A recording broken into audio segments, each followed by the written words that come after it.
Shabam! Hello. Oh. No, Droog, get off the get off the screen. Get off the screen, Droog. We need to put these guys on. Okay. Hi everybody. Welcome to Disco Elysium again. Last time. Yay! Yes. Last time, what did we do? Last time we talked to Cindy, talked to Joyce. We did the apartment thing. We investigated 2 apartments. What else? Not much other than that, actually, now that I think about it. Like the title suggests, today I think I really want to focus on actually going back to the coast, exploring that more. Because that's been kind of weighing on, like hanging over my head for a while, and it feels like it's been ages since I've actually been there, which is also correct. So maybe we'll reach the church, maybe whatever. We'll see how about that. It's early in the day in the game, so hopefully I'll manage to do a bunch there. Hey. Okay. Hello, Jakul. Hello, Izen. Hello, yeah, Jakul again. Bloy Phrase and Dog. Hello. Last Friday, I watched the best movie ever, Twin Peaks Firewalk with me.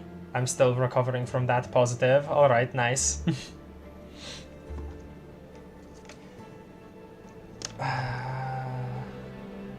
I watched a video essay on Persona 3 despite never having played any Persona game today.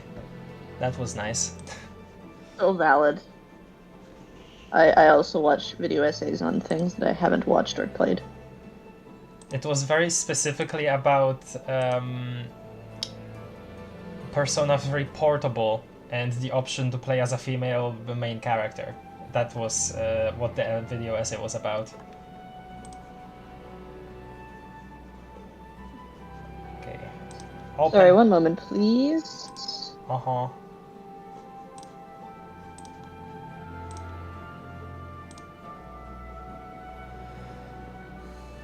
Sorry, gamers. My little sister walked into the room. That's nice. I think we watched the same She essay. asked me for a stapler, and then she asked me for a stapler, and then promptly went like, "Oh wait, I know where the stapler is," and then left. Oh, I do that too.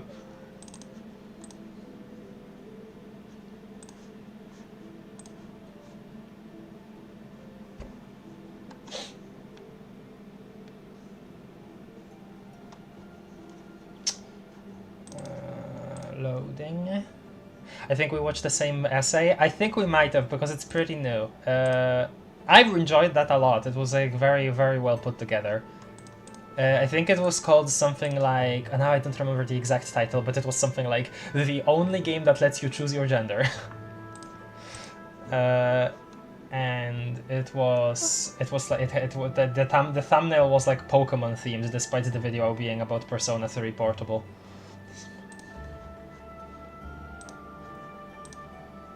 Okay. Shabam. Yeah, that's the title. Cool. I might have to see more of that creator's work, because that was really cool.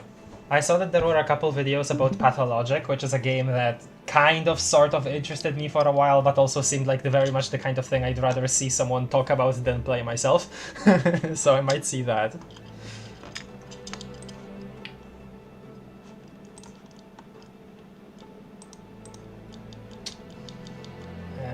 Things are lagging for me.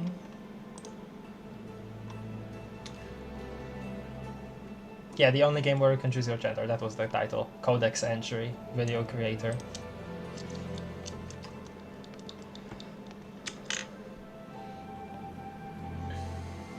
Man, can't wait for November 17th to 19th, a few days when nothing will happen.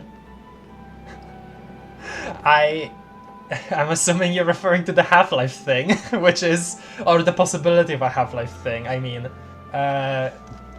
I get it, and also it's really funny to me how, despite me resuming playing through the Half-Life games, I will not be able to look at whatever happens if it actually is Half-Life and not Deadlock.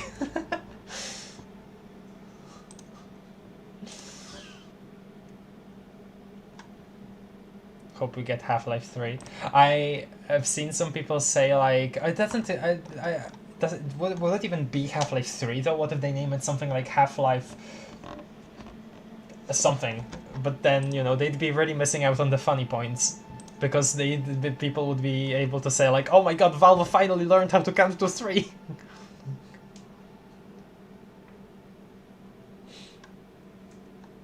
I'm hearing the music of the title screen. It's still stuck on the logo for me.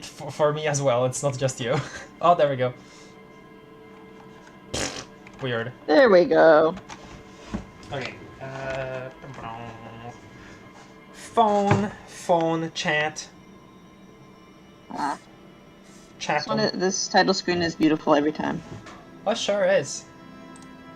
The only, I've only really like looked at what is there, like, pretty much last time. Like, I only now realized that this is the harbor. This is the church that we haven't went to yet. This is that one large building that we kind of were close to, but didn't quite explore. So somewhere around here, I mean, this is like the part of Martinez where we start out, right? So what, are these lights the whirling in rags? Probably. It's a little hard to tell. Yeah. Very beautiful. It's is very nice. The sky changing colors like that. Always bet on Portal.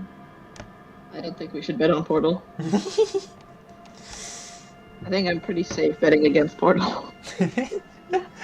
That is kind of funny how, despite Half-Life being this thing of like, oh, we'll never get that Half-Life 3, it is like presentably more possible to get a Half-Life 3 than a Portal 3, which is kind of funny to think about. This, Okay. I mean, Portal is kind of over. You know? I think they wrapped up the. I mean, well, that's what I know. That's what I know of it. I haven't played the game. I plan to do that once I'm done with Half-Life the DK. You haven't played Portal 2? I have not. I'm hitting you. I'm hitting you with this like napkin. This is part of my thing. I'm playing through the Half-Life and its original expansions. After I'm done with that, I'm gonna play Portal 1, then Portal 2, and then I'm gonna switch to Half-Life 2, and then Half-Life 2 Episode 1, Half-Life 2 Episode 2. That's what the plan is. I've been very sluggish with it because there have been 2 major destructions in the middle of that. So yeah, missing out. I am also hitting you with a napkin. Wow.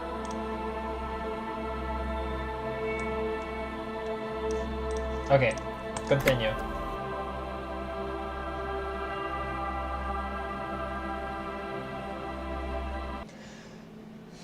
Now that I think about it, do I know what that loading screen shows? I don't think I do.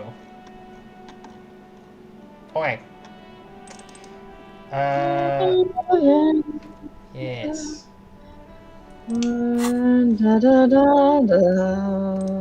Oh yeah. Alright.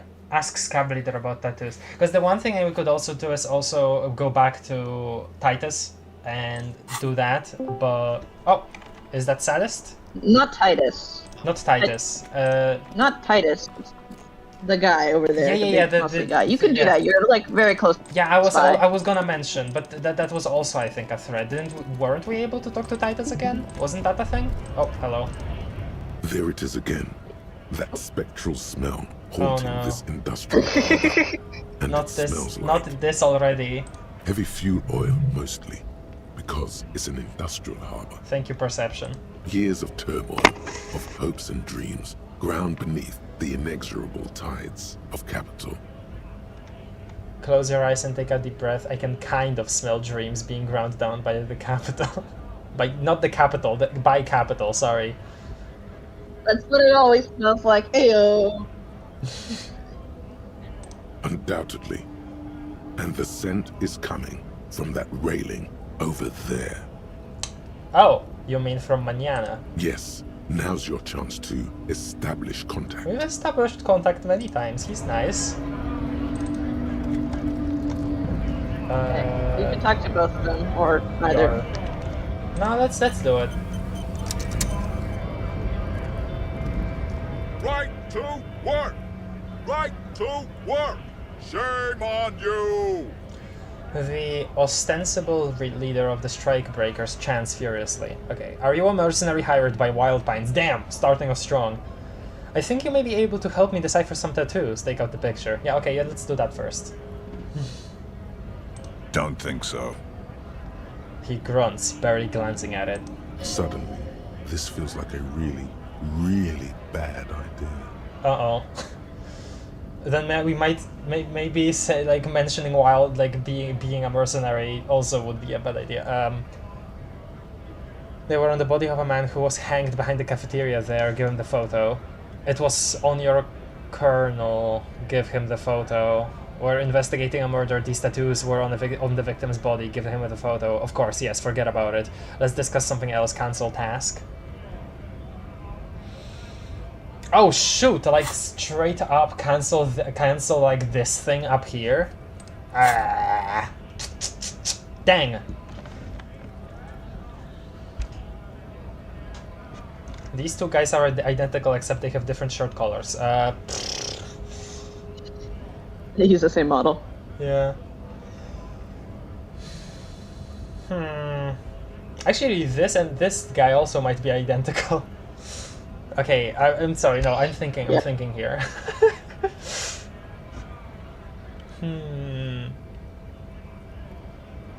This is a very neutral way of saying it, right? But it might also be like, I don't know, it might also be ineffective in the way of, like, if you don't put this out in front of him, or this, he might not react. But at the same time, obviously doing this will, I don't know, maybe we'll get our jaw, like, punched in, you know? Well, also, I will say the point of this is to confront him about being a mercenary. If you don't get anything out of him about him being a mercenary, then this whole thing is pointless anyways. Right. I was thinking that as well, because this is just kind of backing out of the whole thing, and we just kind of won't get anything. I think that's why I said that this would be ineffective. Yeah, because if you just do that, then it's like this is a regular person that you're talking to. Like, yeah, there's no implication about what you've learned about him. Yeah. Well, I quick saved. Yeah, it's your choice. I quick saved. They were in the body of the man who was hanged behind the cafeteria there. Let's do number 2, baby. Wordless, he takes the photo and looks at it. Grey eyes dart back and forth on the glossy surface. His face is unmoving, hard as a stone, but beneath it, uh-oh, you see dead flesh in colorful rivers of polychrome, melting skin and hair. You see dead flesh in colorful rivers of polychrome, melting skin and hair. What description? Not sure if I get anything out of that, but it's certainly graphic. Fucking loincloths. Really did him in. After a while, he cranes his head side to side and sighs. Ooh. I honestly expected him to have a more explosive reaction. Loincloths? Can you tell me about the tattoo, what the tattoo means? I'm gonna ask one. Yeah. He's clenching his teeth. There is silent pressure behind them. Can you tell me what the tattoo means? What it means?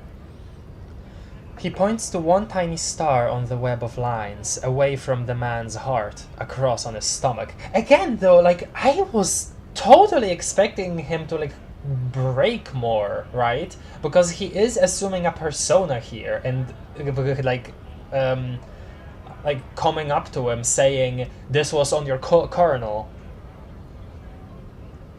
That feels like it would just completely break his image, right?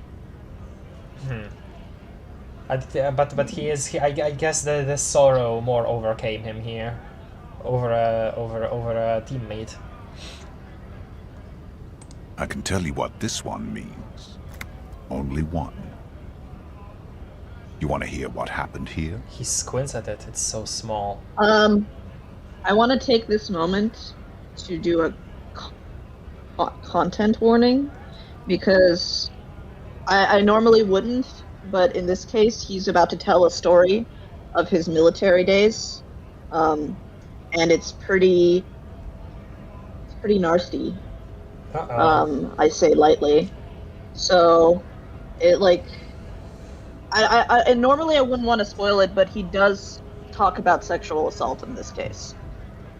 I see. So I'm doing a content warning for that. If people would like to click away for the next few minutes while he tells this, or for fair. Craft you as well. If you don't want to hear this story, you can also not do it. I think I'll be fine. I think I'll be fine.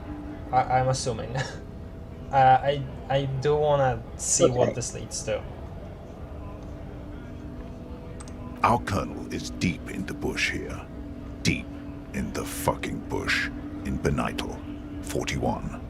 Monsoon season. He's on a reconnaissance mission. Deep in the frickin' bush. I don't know what that means, really? It means like in the wilderness, basically. Oh, okay. Monsoon season.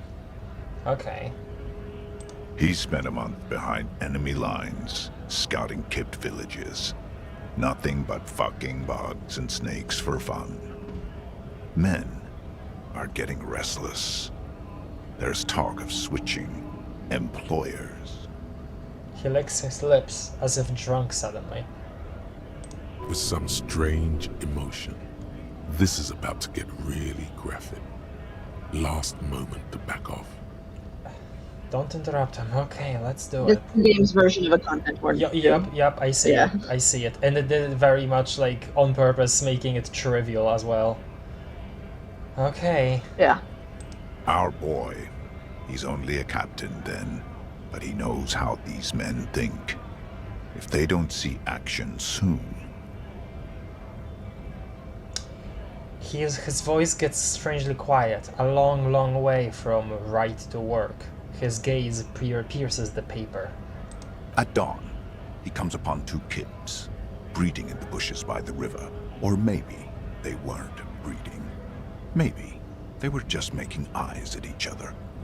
I like to think they were breeding. What's a kipt again? Slur.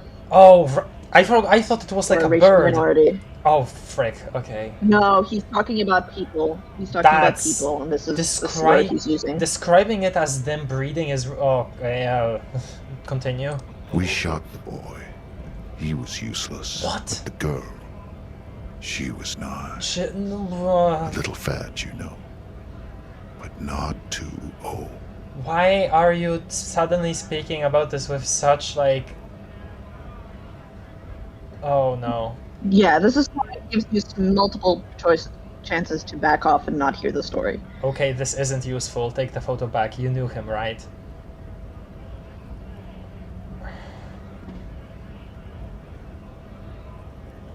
Say nothing.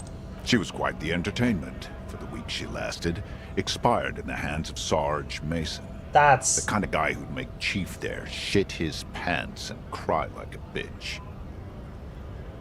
He nods towards the man on the gates. And he's talking to Muscle Head or whatever. Measure head. God. Yeah, Measure Head. Mason couldn't let go. Cut the tits What? off What? the cold body. What? And fucking ate them. What? What? Huh? Said primitive spirits were watching over him now. What? What? Drowned in a Yeah. creek a week later. Spirits my ass. What? Something stirs in your stomach. Yeah? There's a word on the tip of your tongue. Colorless, odorless. It's... Evil. You were there. You're not really a scab leader, are you? You can have the. You can have that. Conclude. Can I have it back? Conclude. I feel like I should I mean, go with what Inland Empire is suggesting here, because this is a result of the Inland Empire check being successful, right? I mean, it's appropriate. You bet it was. What is evil? Why this side kind of question now? It's just nature. Is it though? He used to say evil is when nature and spirit meet in the wrong place. This was still a decision. What are you talking about? You were there. No, I was in the domain, in Jamrock, being a bouncer. This entire thing was told to you, and they weren't ashamed. You were not really a well, No.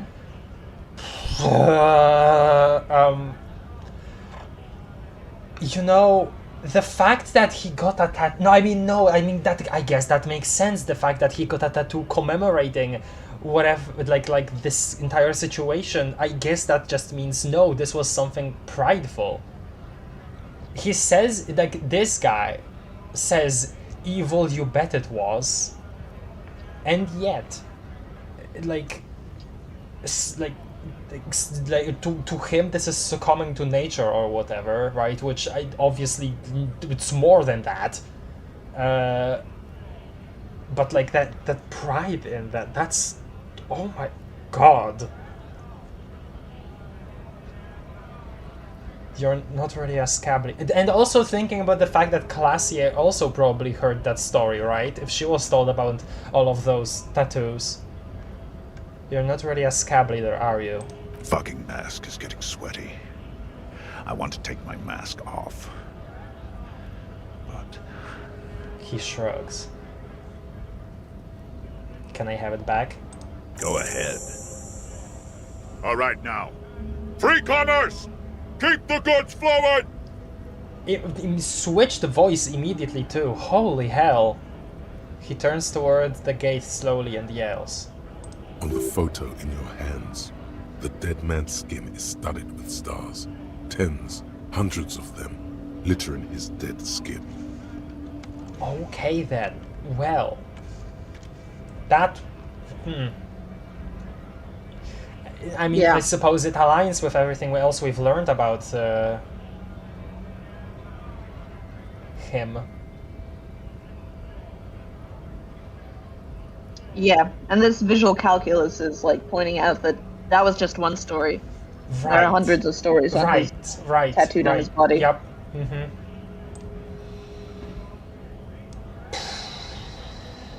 Uh-huh. Yeah, it's disgusting. Okay, well, we got that out of the way. Are you a mercenary hired by Wild Pines? Which, really, we just got that, but... Free flow of commerce! The man yells and wipes his face, sweat dripping from his brow. Say even very quietly, is there a tribunal being convened by any chance? Fucking bog. Tribunal, sorry. He breathes out slowly, his giant chest deflating and his mouth slightly open. You hear a tiny rattle, a small radio, cracking somewhere. An earpiece. Oh, what? Huh.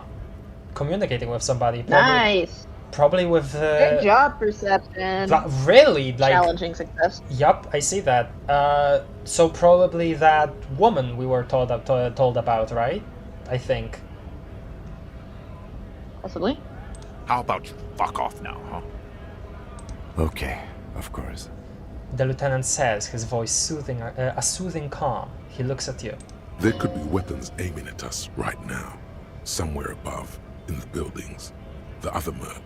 Don't push this, he's thinking. This is not the time. And ultimately that makes sense. Okay, back off. The man's breathing steadies, but his eyes are still narrow. Slowly, he's trying to get his right-to-work dance back on. Him also describing as this Yeah. mask is getting sweaty before. I'm just going to leave now. Alright then. Yep. Aren't you glad you asked him about it?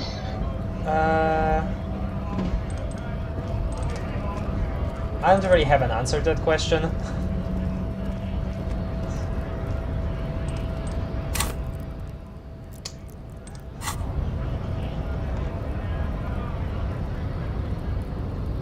Okay, well...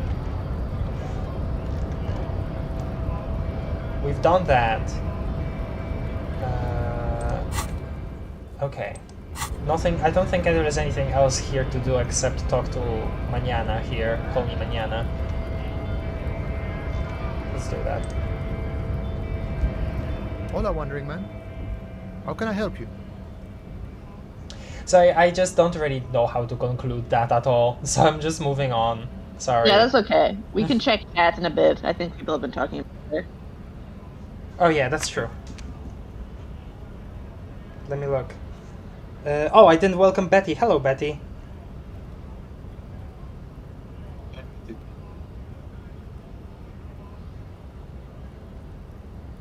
Oh, geez. Okay, up, scrolling up. Just finished watching that. What the hell? Oh, you did also watch that video. Nice.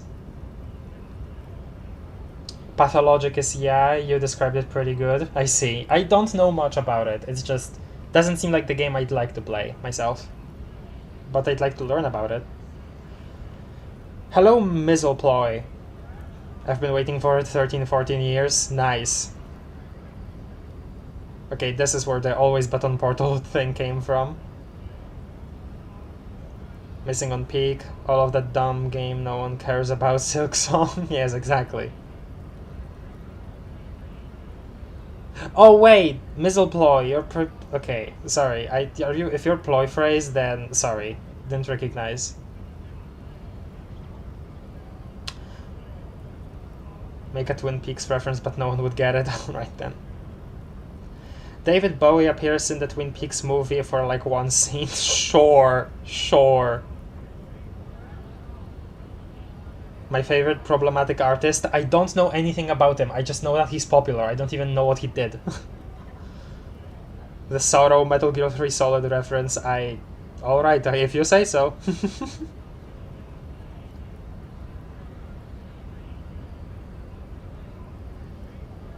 Evil is the things men do. Is that a reference also? The way it's talked about so casually? Yeah. When people say evil is natural, oh yup, I mean that's definitely a standout there in that interaction, definitely. It was quite something horrible.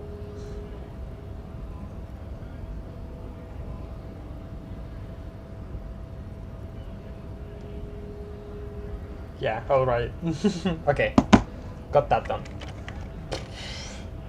Listen, brother, there's something important I need to talk to you about. God. What's that, boy?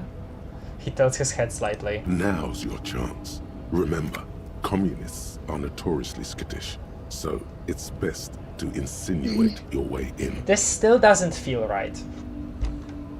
Like, am I allowed to say that? Communists are skittish like deer. If you startle them, they'll just gallop away. I'm looking for some people who know how to really grind a sausage, if you know what I mean. It involves our mutual friend Kras. Put your hand... That's so funny. Put your hands right next to your head and curl your fingers like deer antlers. That is the stupidest thing you could do right now. I'm investigating a peculiar smell, one with revolutionary implications. Mole secret cabal of mole people. Secret cabal of mole people. You could just keep going on the mole people thing. You might have to look elsewhere for help with that. He scratches his chin. I like how... Wow, that's... I don't think that's ever happened before. The last option, like, just leading back to the choice before. You might have to look elsewhere for help with that. Sorry. Frickin'... Don't like it. Yeah. Sure.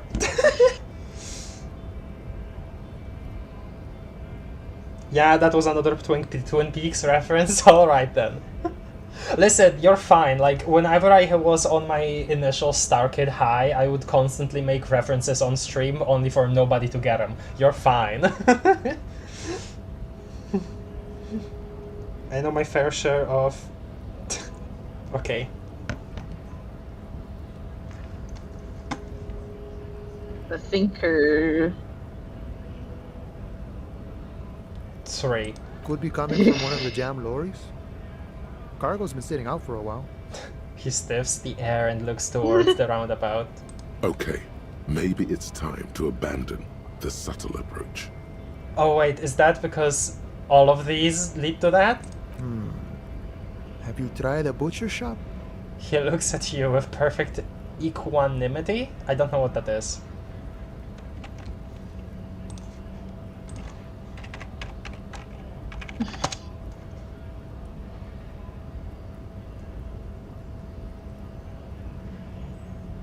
Is the silence meaning you're looking it up, or?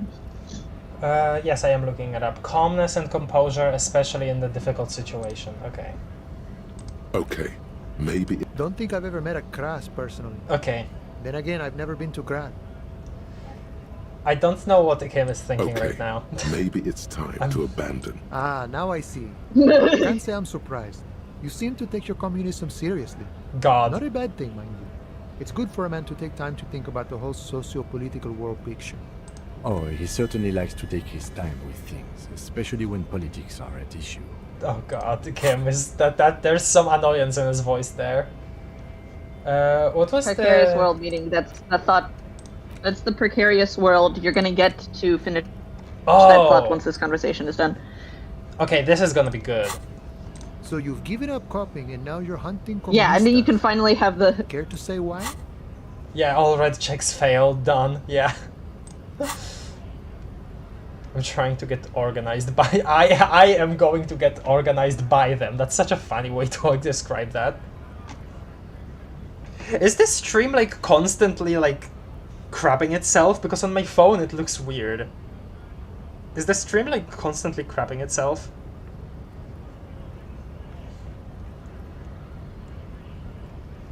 Well, I mean, it is lagging for me on looking at it from YouTube. I don't know if it's lagging for anyone else. It's lagging on YouTube. Ah, El Mañana, my favorite Gorillaz song. I think if that's true, but it's a good song. It is a very good song. I've gotten, like, only slightly into Gorillaz recently. I want to listen to all of their works from the beginning. So that his name is reminding me of that song now, the goddamn helicopters. A little bit. Yeah, okay. Other people are getting the lag too. Dang it. One moment, after the bathroom. Okay. Then the Discord stream is already on 15 FPS. Thinking about it.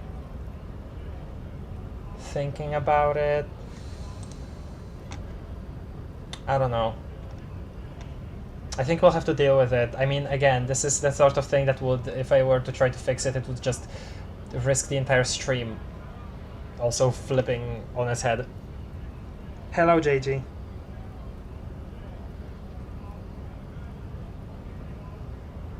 Well, hopefully the VOD will be fine. I'm hoping.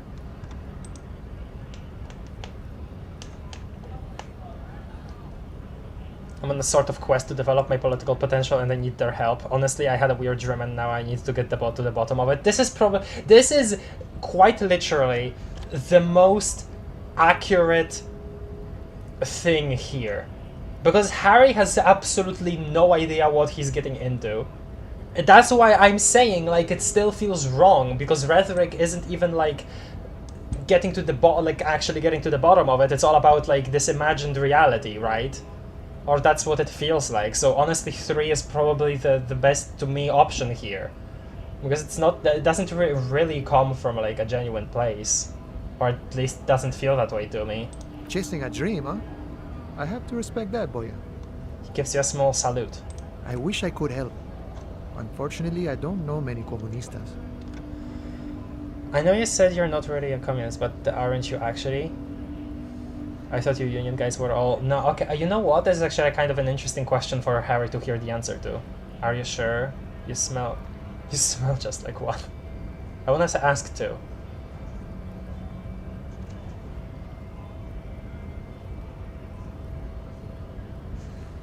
Some are, some aren't. It's a big institution, room for all kinds. Comunistas, feminist supremacists.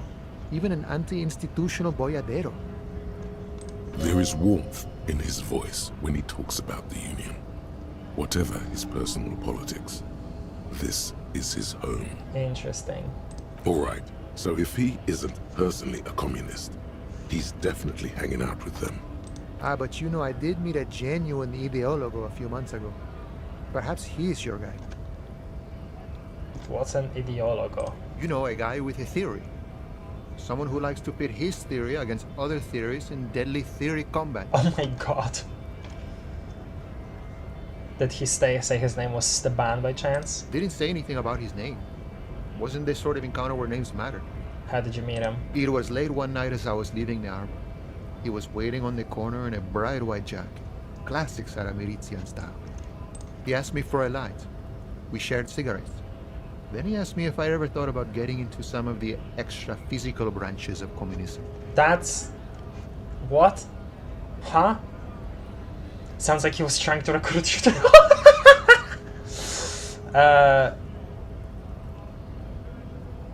Wish I'd thought of that. This is, again, like, kind of... This does, like... I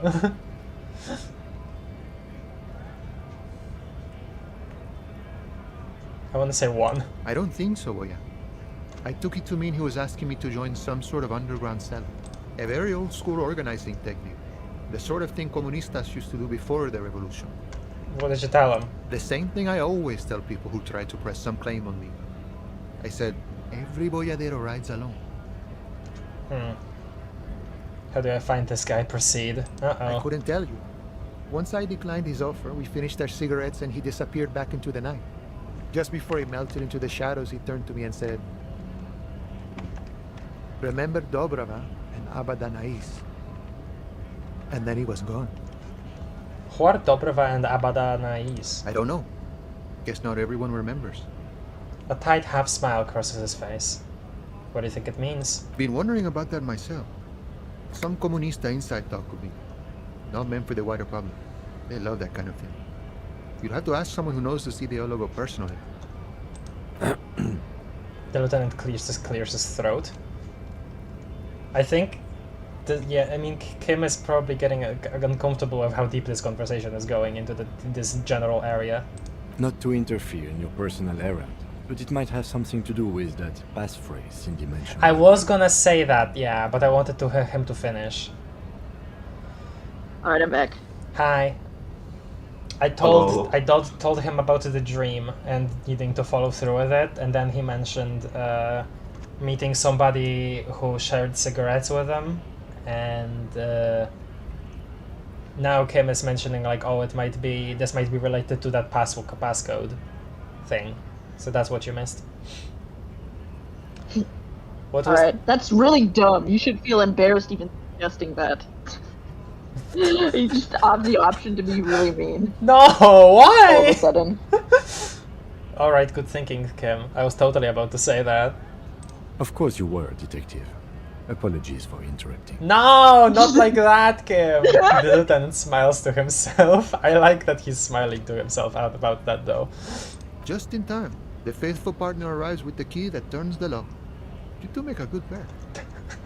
Oh, you say so. Do you say so? Do you say so now? I salute you, boyas, and wish you good fortune on this grand ideological quest. He tips his hat ever so slightly. You know what? That gave me probably the most comfort anything has in this entire route thing. The man whispers a jaunty tune. A coastal breeze ruffles his hair. Okay, good talking to you. Gotta run. Uh-oh. Oh, there we go. The precarious. Okay, let's see what this is about. A long time coming. How not to lose. It is impossible not to.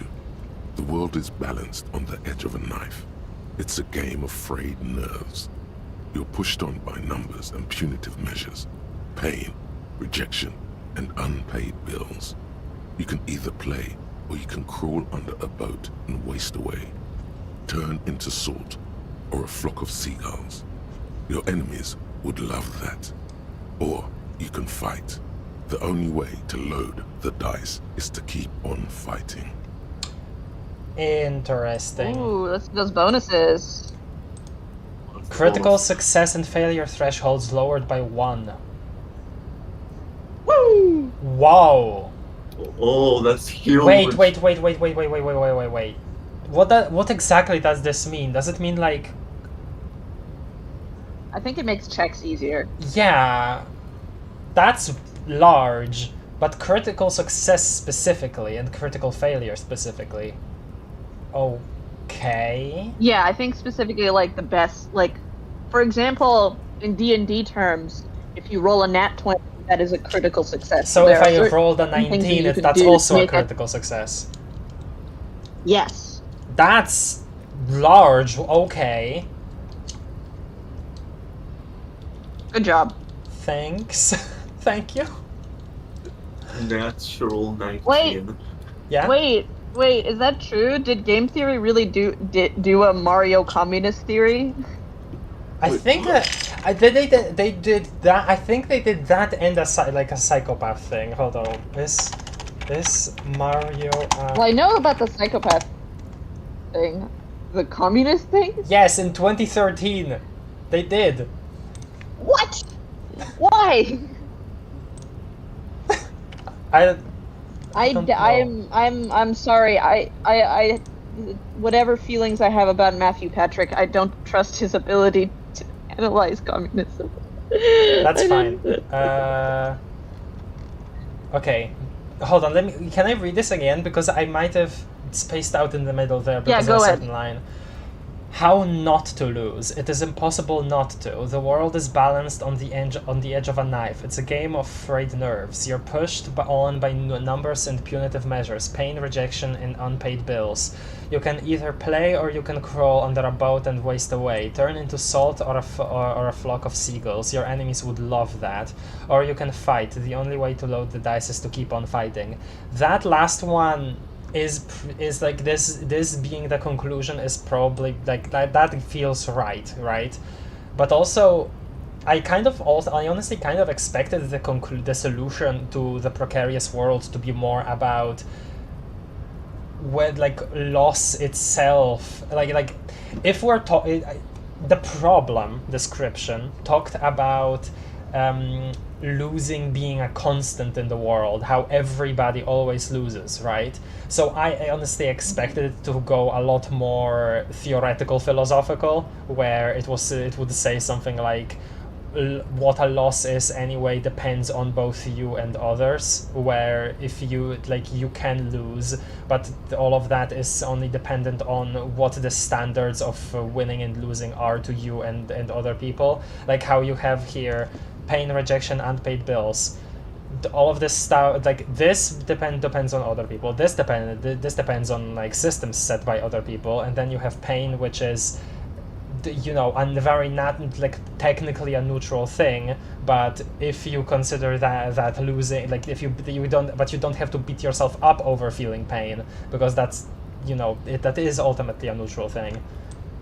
I don't know. I kind of expected that to be the way this goes. But the only way to load the dice, I guess, against the world, still in that concept, is to keep on fighting. I guess that is a good conclusion to that.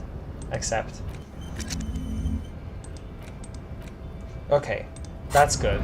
That's a good effect. Okay. Alright! Now, for what we've all been waiting for. Finally, exploring the coast. Yes. After 1 million years. After 1 million years.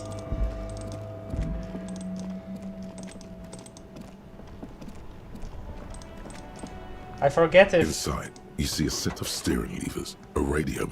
This is Precinct 57. How may I assist you? Yes. It took some convincing, but I got the mercenary's name and a few biographical details. Are you ready? Well, we have the name, but alright, let's see. The lieutenant leans in to listen, notebook in hand. Shoot. I was born ready, baby. The world will end. Stop! Shoot. That suit of armor was issued to an Oranese citizen named Ellis Kortenaer. That's E-L-L-I-S Kortenaer. Exact date of birth, unknown. He was signed into the Lelystad County Neonatal Care Unit on 28th of February, 09. Okay, Alice. Lally is short for Alice. That's his actual name. Okay. Neonatal Care Unit, question mark? He was found as a newborn in a leaf compactor near an abandoned farm. Huh. He spent 4 months in the neonatal unit, survived apparently, and was assigned to a foster family at 2. Wow, okay. According to Klasia, Lele said his real name wasn't really his. Perhaps that's because he was fostered. This is what the ICD knows about him. He was raised by foster parents, entered the Eastbrand Military Academy in Vredefort at 17, then served in the Oranese forces till he was honorably discharged in 41, just a year before the Seminese conflict. Wait, so he was in the actual military before being a mercenary for hire? Well, presumably, he had to learn how to fight somewhere. I guess. I'm wondering this here also. According to Classy, Lely said his real name wasn't really his. Perhaps that's because he was fostered. I wonder if this is implying that to him, his real name, like real name, would be the one that his biological parents would have given him if they ever did. Because that sounds like the implication there. Yeah, which is interesting. I have like my mind is already spiraling in some direction regarding that, but let's leave that for maybe after we have actually more information about this guy. Then the armor followed him to Seminine, or at least I assume it did. And that's it. There are no records of his employment in Crenel, or any of its other incarnations, or him even entering Revachol. That's... Dang. Wait, he was found in a leaf compactor? Any information on his foster parents? So all we have to connect him to Crenel is the armor. Okay, 1. It's a garden tool used to press leaves into these cubes. What the... It's a detail the hospital had, the only detail in these files. So I thought it would be good for you to know. That's... What, did his biological parents just leave him to die? It is. Thank you, Alice. He's so nice. Any information on his foster parents? None, officer. Sorry. So all we have is to connect him to Crenel's the armor. Even that is a small miracle. These organizations usually double-check their inventory. Thank you, Alice. Great work. He leans closer and shouts. Alright. That didn't really sound like shouting, but yes, nice kid. No, it's not shouting. No problem, Lieutenant. She sounds pleased. Alright, that's honestly more than I expected. Thank you, Alice. A name. This is very good. Elise Cortenard. He says to himself. This means something to him. To know that name. Like naming a case. It's important. Okay. Sometimes police work is about human dignity. About giving back names to anonymous victims. Ha. I'm glad the inquiry was helpful to your investigation, officer. Did you have any other questions? Yes, that's it. 57th, over and out. Her voice disappears into the void. In the cabin, you see... Alright. Nice. Yeah, that is very nice. That's a lot of information in one episode about this guy. Good job. Yeah. Okay. Let's go. I honestly would have forgotten to even check the carriage if I didn't, like, run past it.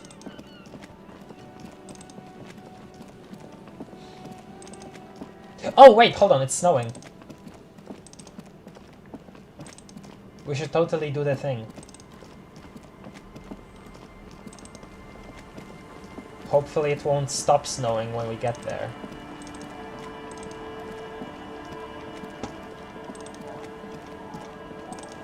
Like here, right? Oh, yes! Winter. Yes! Slow to let go of Revachol. Flex some more wet snow from above. Okay, good. Look around you. The snow falls lazily, making the beach sand paler still, mixing with the rust-colored sewage runoff. I see that, definitely. Water has a very specific color here. And to think, it seemed as though it were already spring. Huh. How does it feel? You're warm in your hat and your coat. Like a well-equipped explorer, you comfortably survey the white landscape.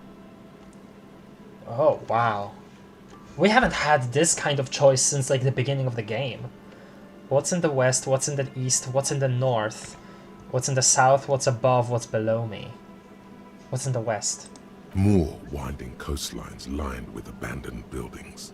Crumbling piers, salt water lapping at their dark piles. Grey and red forgotten city blocks. What remains of the pre-revolutionary effort to gentrify the coast. And beyond that? The waters turn black. Coal City in the shadow of San Martin. A boomtown. Back when coal extracted from countless shafts near the city was needed to power Revachol.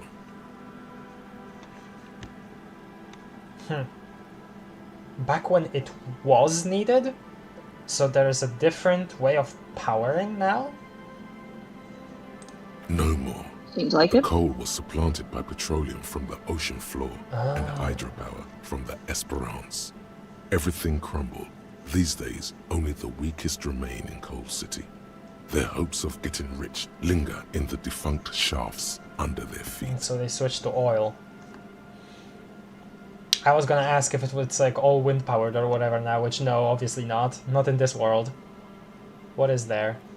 Below the old mines, L'Océan Municipal, Revachol's underground cemetery.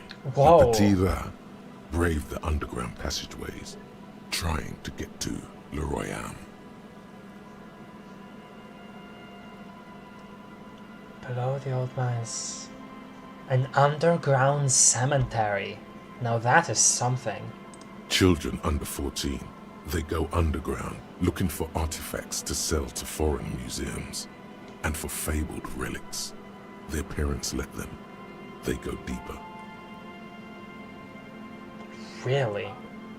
Deeper? After rubies, melchiorite, lapis lazuli, plundered from Safle and Seol during the time of the suzerain, in the burial chambers of the kings, Grand Old Philip, Guillaume II, and even in the mausoleum of Philip the Opulent. And all of that underground. That sounds... That's like... Compared to the, like... I mean, you know, obviously a fantastical history, but quite realistic actual, you know, circumstances that the world that we interact with immediately here. That sounds so surreal. 2 kilometers underground, in a winding shaft along whose walls mirrors have been placed, so that daylight may eternally fall upon the richest of all the kings. The mausoleum contains untold quantities of gold, and that special, purest of the pure magenta cocaine, favored by Revacholian royalty. Wow. That's crazy. And children specifically go there. It didn't even say that it's like a regular plunderer. It's like the parents let the children do that. So I wonder if it's a case of like, after some collapse, only children are like small and nimble enough to get through there. Maybe, kind of that would be kind of a cruel thing then if their parents like made them do it and not just allow them. Kind of reminds me of how in the Industrial Revolution, children would be made to clean chimneys because they were small enough to actually climb up them. That was quite messed up, but yeah, that's what that reminds me of. So I'm immediately thinking of like, oh, that this isn't really they're very like they're not probably not doing it out of their own volition most of the time. Wipe the snow off from your shoulder. Few Petit Rat return from the shafts. Even fewer find what they're looking for. Yeah, okay. A small child steps out of the black tunnel with silver trinkets in her pockets. So death claims a lot of them then. Oh. All around her, white snow on the extinguished coke furnaces and on the weather-worn shacks where fathers beat their sons after drinking. Jesus! The snow melts on your fingers, turning to water. And all of that relating to Coal City. I wouldn't have expected like this kind of cemetery with treasures and stuff like that to be under a place called Coal City. Let me look at the chat. Haven't looked in a while.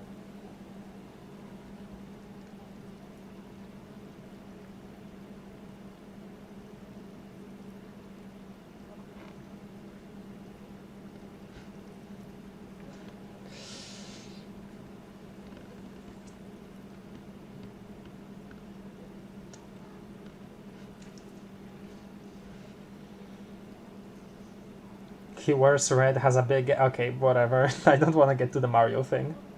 Sorry.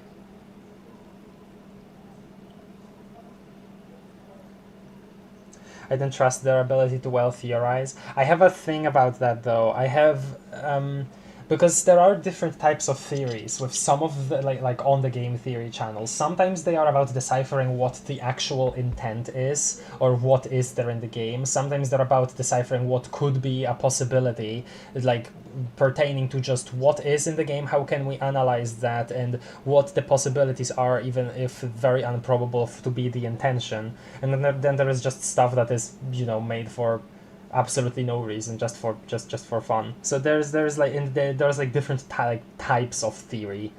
So the reincarnation of the Pale King thing, I feel like that's more so meant to just be, hey, a fun little possibility, and not really a statement about, yes, this is a serious like a completely serious analysis that will shake up your understanding of the lore forever, you know, because they have a lot of those theories that are like, hey, let's completely shake your understanding of this game's world, just for the sake of it, you know, just for fun, not to proper analyze the story, you know, necessarily.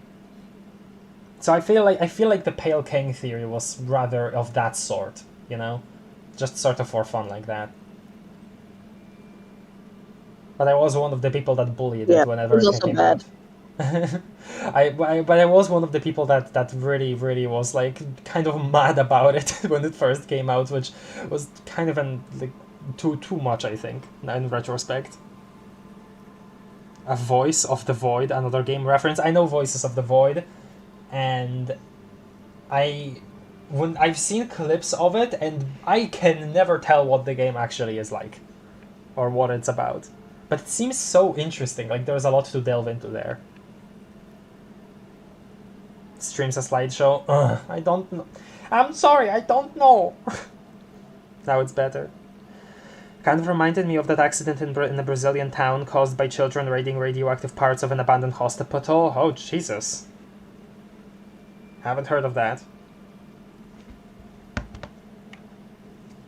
I wouldn't describe it as that, Jakul. I don't think it's in that sense. What's in the east? The canal you crossed to get here and beyond it. Martinez proper, the district the police forgot to police. There is laughter, lights, attempts at entrepreneurial activity. Attempts. Cynicism. We know of the attempts. We know of the ghost stories. Someone is scraping snow off their windshield at the roundabout, in the midst of which a statue of Philip III serves as a destination for grade school field trips and a fine perch for winter birds. That's all? Like all monuments, it's also a warning. 6-story ruins on the south side of the roundabout cast a long shadow over the profligate king. And further. A fenced-off yard. There's a truck belonging to a logistics company parked next to the gate. Bright light from a building behind the fence reflects off its hood. Clean white light coming from the windows of a clean cube-shaped office building hidden amidst ruins. A secret. What the hell? Okay. Weird. What's in the north? The abandoned church, one of 2 remaining stave churches, which were collectively called Les Sept Sœurs. The other 6 sisters were destroyed during the revolution. One of the 2 remaining stave church. What's stave mean? Let me see. Stave, a vertical wooden post or plank in a building or other structure. In British English, specifically in the context of music, a set of 5 parallel lines on any other or between any adjacent to on which a note is written to indicate its pitch. Okay. As a vertical wooden post or plank in a building or other structure. Okay. So I guess it's just talking about how they're constructed. Collectively called Les Sept Sœurs. I don't remember now how Shivers said it.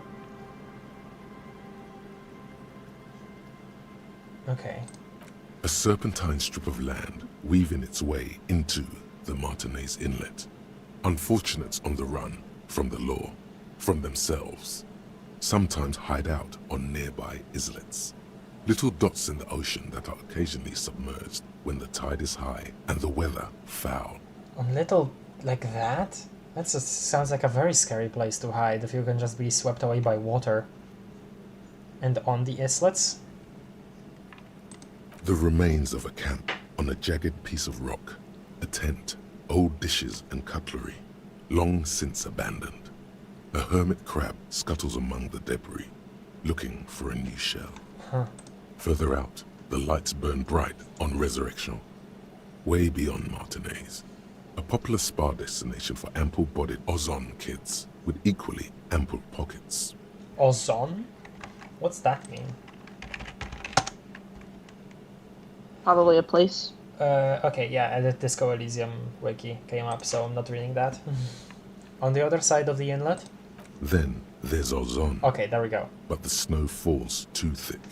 You cannot see that far. Before that? Before the curtains are drawn? The Bay of Revachol. Vastness, great depth. Over 1,200 meters at its deepest. Water, air brinier than here. It is crisscrossed by huge cargo ships bearing company logos. Wild pines. Zam. Morian. Dang. Okay, this is really giving me like a much better picture of what this place looks like in relation to everything else. Because initially, whenever we heard the Bay of Revachol, I kind of assumed that this is where that was because of the harbor being there. But now it seems more like the bay is well, we kind of found this out from talking to Joyce before, but I think it was Joyce. But the bay is a much larger area, and then you kind of get deeper into this very, very small place that is still watery, but not the main place where ships go, I guess. Okay. It's like a crevice, almost. I don't have the, like, nautical vocabulary to describe it proper. And at the farthest reaches of the Bay of Revachol, the shadow of the Coalition warship, Archer, on perpetual patrol duty, ready to unleash artillery fire if you were to rise up against the market. You shudder. Weren't we told about something similar to this before? A shadow on that bay? That's interesting. So I guess this is about how yeah, because okay, so we had the kings, then there was the revolution, and then the coalition came and made Revachol its own, and they're still standing guard like that in a ship. That's why in a ship? That's interesting. What's in the south? The raised motorway, 881, separating Martinez from Jamrock. Vehicles whoosh past one another day and night, while those who reside in the labyrinthine alleyways beneath the motorway attempt to carry on with their lives in the snow and the slush. And south of the 881 is the Pox. Okay, so Jamrock is actually quite close. Yes. Raised motorway separating. Okay. So that's the gated off thing. The Pox. Yes. Huh? Jamrock would be where you come from. Yeah, I know, I remember that. That much I remember, definitely, yeah. That's why, like, it was it was a long time ago, but it was explained that the reason you and Kim are on this case is because Martinez is right between Jamrock and the precinct, the district where Kim comes from. Right, okay. So, okay. yes, Jamrock is very close by. Okay. Was once a park, a place for reflection and recuperation for the patients of the old military hospital. In the 20s, it was used as a quarantine center during a measles outbreak that killed many children. Most everyone has avoided the hospital and surrounding park ever since. The Pox is completely wild now. Evergreen thickets covered in snow and industrial dust. Oh. Feral dogs and even wolves roaming in packs. Dang. The police try to keep the deepest corners cordoned off. I think we were told about this hospital before. The fact that it's saying that it's wild, that the area is so wild now. That definitely reminds me of something we've heard before. But still.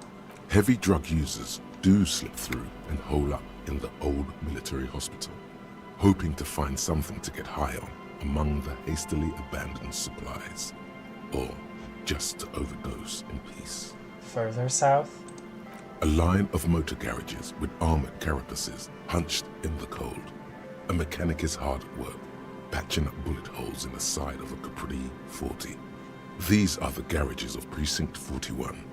Snow settles on the roof of the repurposed silk mill. It serves as your station. Shivering RCM personnel hurry in and out of the main entrance. We've definitely seen Shivers describe that image before. Wonder if Vic's found his heterosexual life partner yet. The man in the fishnet wife beater looks over at Chester McLean. Damn, I don't know. Even a real Bruderbund like that can't survive everything. Around you, the snow continues to fall. To the west, the ocean swells. No, it was home. I want more. I hope I can do both. The stairs descend to Central Jamrock. A man named Cooklove has a snow-covered stall there in the market across the bridge. He sells kebab infested with fly larvae to our colleagues who believe eating it will make them immune to food poisoning. What? Snow falls on the utility district, the library, the florist, the Sarah Mauritian restaurant that offers homemade wine, and also on the brothels and drug dens, and the chop shops of the Zemlyaki. All of this built around a lake that formed in a meteorite strike. Wow. At the center of this lake, there is a little ship. There are lights at the bottom of its hull. They are lights directed toward the seafloor, looking for something, like whiskers. For what? A chill comes over you, crawling down your back. The sand under your feet is wet. Somewhere in the south, tarpaulin flap in the wind. The sand under your feet is wet somewhere in the south. Tarpaulin flap in the wind. Hold on. Just want to make sure. Yup, okay. Some still unearthed unpleasant memory there, I suppose. Okay. What's above? I think this is the first time we've ever really asked anything similar to that. More Coalition aerostatics. Occasionally, lights flash as they maneuver through the falling snow. One large airship carries crates in its belly. Yeah, like in the title screen. Okay. I thought they were gonna describe the sky itself, like what color it is or whatever. What's below me? Layer upon layer of sand, poisoned with industrial runoff. The storm drainage, hidden bunkers. Rats scuttle. Tell me a secret of the sands, Wind. Someone stuffed a big old polar anorak into a concrete pipe under the boardwalk. It would keep you warm. You would probably never happen across it, but who knows? What's an anorak? I do want to say before you finish the thought that you wanted, there were two options before. Yes. No, I want to, this is home, I want to do more. Was once yes, about I just thought of heavy that, drop, yes. a line of Wonder. Damn, I... around you. A chill comes over you, crawling down your back. Okay, The it's the same sand thing. under your feet is wet. Somewhere in the south, tarpaulin flap in the wind. Okay. Layer upon Oh, bye, JG no Enigma. need for Sorry about the lag. anything Anymore. Ooh, another thought. That would be apricot chewing gum. Yes. Okay. Stop your feet for warmth, brushing off the snow. Finish thought. We should keep moving. Who knows when the snow will let up. Immediately let up. Oh, yeah. Dang. So I really That did. was fast. I really did come here like right when I was supposed to. Good job. Apricot For remembering, I forgot. one. August 2nd, early late summer. You're getting off the streetcar in Le Jardin, east of the river. Her father and mother are middle class. The nylon of her little jacket rustles next to you in the dark, like autumn leaves. Her heels click on the pavement. Oh, shit. You're walking up to the gate in front of her parents' house. She takes out her chewing gum and you kiss her. A feeling like electricity flows through your whole body. Immediately, you know that you've entered a completely different world. Holy hell, okay. It was... I completely forgot that, I mean, I remembered once we started, but I forgot that this was about this. +2 perception, betrayal lingers everywhere. Love me some more perception. More perception. Dang, okay.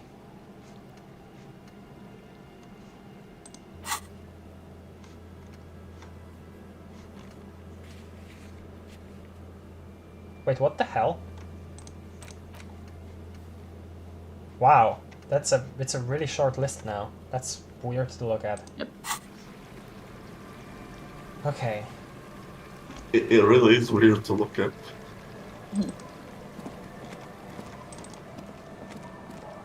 Why are you walking back? I want to see if people here have more stuff to say. We only talked to the lady when it was dark out already, so... The scruffy-haired little boy kicks a stone while the other watches him do it. You must be Lil Jens twins. This one doesn't say anything, kicking the concrete with his worn-out sneaker. Lily's our mum. Explains the other one, tongue still lolling out of his mouth. I already said that. The stone kicker laughs suddenly. His head is too large for his shoulders. But that's one way to describe a child. The other one laughs as well. Maybe there's some kind of reason why they're laughing. An interesting reason, somehow tied to the case. I wouldn't be very confident about that, Inland Empire. What are you laughing about? The boy stops laughing and looks at his toes. Oh, okay. So now he's shy. Now he's not talking. Just wobbling around like he's afraid of something. Half-Light, why are you... Why did you get offended by a child just doing a child thing? Whatever. I don't want to say children are stupid, bye. Up, Rock. Okay, do the gentlemen here have anything new to say? It's been a while. Up, Rock. Tequila sunset. He nods in appreciation. I want to hear the story of your name again. No. Bye. Actually, you? The legend! Right. He's back. And firstly, I got smokes and piss and a little speed to spice things up. No. Okay, no, I'm going. The legend. Don't call. Don't call her. The drunk man speaks in his sleep, drool dribbles from the left side of his mouth and down his jacket lapel. Yeah, I mean, so nothing has really changed around here, has it?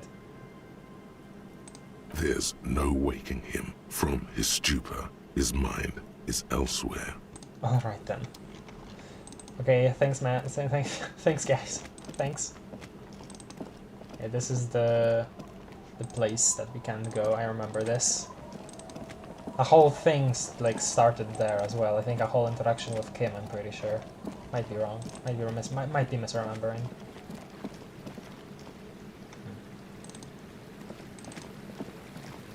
Okay. Haven't been past this little place for a very long time. Oh, we've seen these two before. Okay, let's go actually talk to him now.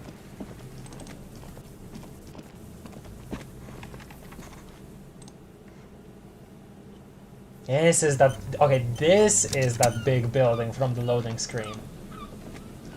Yep. And Mikhail noticed the windows. especially with how there are no windows on the south side. This was to deal with. A blond man stands next to his son, pointing to the weather-worn ruins. He sees you approaching and smiles. You officers, come to investigate the historic subtext of West Martinez? I'm Tran Hailostam.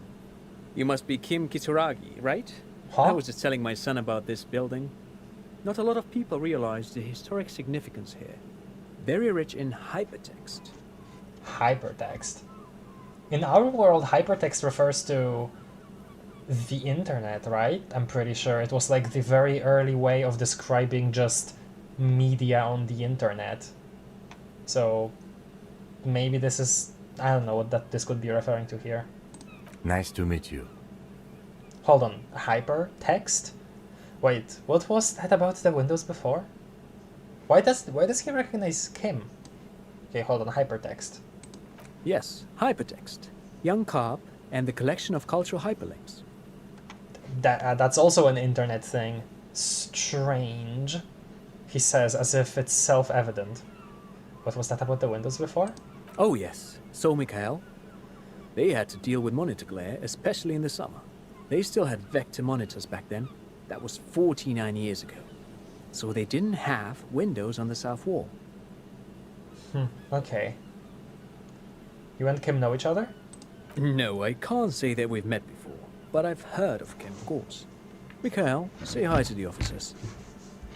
Can't help but notice Mikhail hasn't said anything yet.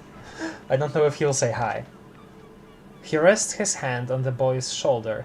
The child stays hidden behind the hem of his father's coat, clutching to his worm-themed coloring book.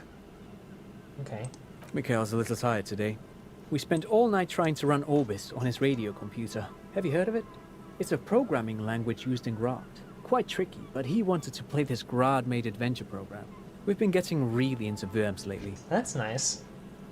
The man speaks in the artificial cadence of a professor, or someone who's been on too many radio shows. I like that second option. But I assume you're not here for giant worms when there are so many real things to see. Just as I was telling Mikhail before, this is where the Coalition landed in 08. We could be standing on what is the most interesting landmark in Revachol West. He points to the building again. I will say, this might be nothing, but considering this game's track record, I kind of feel like the whole, like, him speaking for his son so often might be something also, but I might be seeing connections where there are none also. This man is your half-brother. You feel it. But why? Half-brother as in was in the police force, I guess, maybe? What's so fascinating about an empty building? You look like someone who has money. Do you have any money? Okay, one. Aha! But it's not just any empty old building. He raises his hand to his eyes to shield himself from the pattering rain. All four of you turn to admire the mural before you. There isn't really any rain, but okay. What not a lot of people know is, this used to be the R&D department of Felt Electrical. And Felt, which now sells ink cartridges mostly, was once a top dog in the turn-of-the-century cybernetics boom. Okay, so it is police-related. Hold on. What's R&D? The research and development, right? Look at the building looming over you. Challenging failure. That's funny. Look at the building looming over you. It looks old and weathered, with seagulls picking apart its stone and metal carcass. Bushy undergrowth has taken hold of the collapsed rooftop. Some kind of bird has set up a nest on a broken windowsill. I'll like me some abandoned buildings. Actually, now that I think about it, if this is a frickin' police building in Martinez, then, like, that must mean something. I mean, considering everything else and like all of the other stuff we're told about Martinez. Wait, what's an R&D department? Apologies, it's an acronym for research and development. I was gonna say that. They don't use it anymore. They don't use it anymore? Weird. That seems like kind of like a universal thing, doesn't it? He smiles brightly, laugh lines around his eyes. I definitely see those. You're probably more familiar with RTD, Research and Technological Development. Mea culpa. You are not familiar with that one either. This man is a bookhead. Easy success. I don't think I've ever heard of this failed electrical. Proceed. That's not surprising. Only a vestigial ink cartridge and ferrotape manufacturer remains. He adjusts his suit jacket. They started out as a midway electronics outfit in Königstein 2 centuries ago. After an aggressive move to Revachol, Feld became a global player in the emerging personal electronics market of the pre-revolutionary era. Pre-revolutionary, okay. Still, Tricentennial was beating them in business machines. But Feld had an ace up their sleeve. Or should I say, they were developing an ace up their sleeve? I'm mixing my metaphors here. What was the ace? That ace. Developing one. So what, did they never get around to actually making that ace? It was here in Martinez, possibly in this very building, that they developed prototypes for a tape computer. A tape computer? An elegant folding mechanism of rollers and ferrotape ribbons, portable enough to be a take-it-home solution. Revolutionizing business machines, possibly even bring them to the average consumer. Which is a feat of engineering even today's giants, Rehm, ICN and ZAM, haven't achieved yet. Okay, so they don't have computers that are just... That's interesting though. A tape one. What I'm assuming one that you can make calculations, it'll print out tape with results on the fly. So I guess not one with a monitor, because we know that there are ones with monitors, obviously, but still very demanding. He grins, admiring the sentence he just produced. Okay. He assumes something like a combat stance, facing the wind. Alright then, what happened? Indeed. What? The revolution! The boy whispers and wipes his nose on his sleeve. Unfortunately, their moonshot project never made it to the market. Feld's move to Revachol backfired. The revolutionary government liquefied their assets and expropriated those very advanced prototypes. Possibly from this very building, or one of the adjacent ruins. He pauses, pointing to the other building, then continues.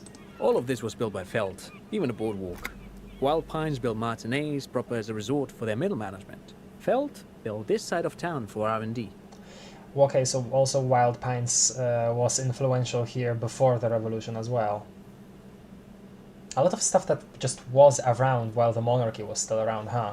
I kind of had the impression that it was kind of like a whole different, like buildings remained from pre-revolution, but the general image of like the influential forces were like completely different, considering the coalition takeover. But I guess not. I guess when the monarchy was still intact, you had a lot of the same companies here as well that are here today. You're saying that Feld Electrical built this boardwalk. Look under your feet. What happened to the engineers, the company people? What did the revolutionaries do with those advanced tape computers? How did those tape computers work? Did they work like radio computers? Okay, one, sure. Yes, they even built a pleasure wheel, but that got destroyed in the war. A pleasure wheel? Like a Ferris wheel? I guess it wouldn't be called. Wheel. I guess it wouldn't be called a Ferris wheel, considering it's named after a real person in our world. A pleasure wheel? The lieutenant looks wistfully at the horizon, as if picturing gondolas rising into the sky. Oh, right. I mean, yeah. Huh. Perhaps reminded of a childhood memory. It's clear he would prefer there were a big wheel lighting up the coast. Yes, to lure in their star engineers. This part of Martinez was nothing but reeds before Feld arrived. They had to make the prospect of living here attractive. It was supposed to become a global center for innovation in cybernetics. But history had other plans. Not the first time we've heard about wanting to lure in computer wizards. What happened to the engineers, the company people?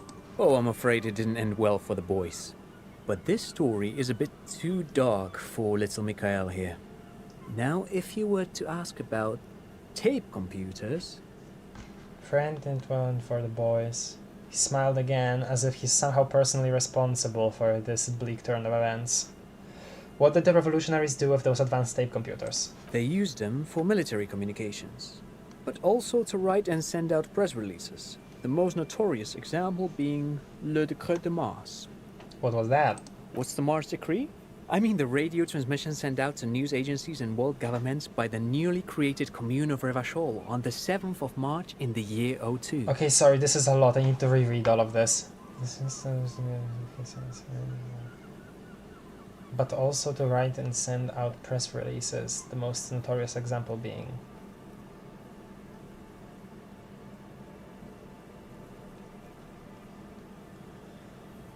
Okay.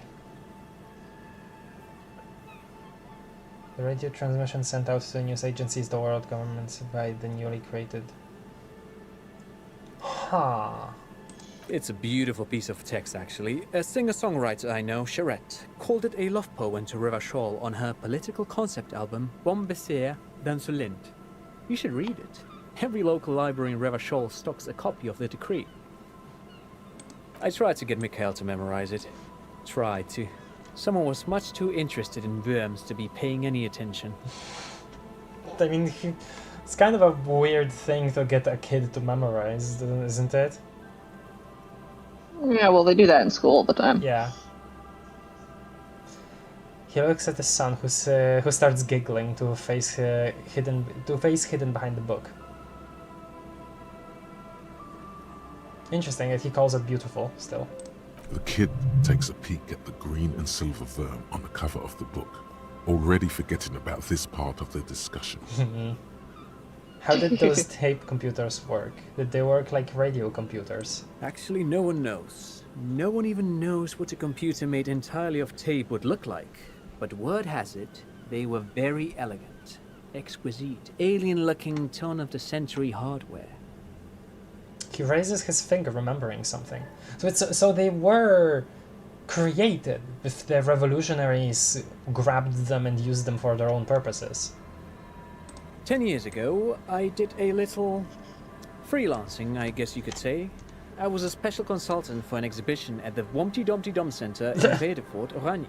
It raised the same questions, and we had lengthy discussions with Paul Ockerman, who was head curator at the time.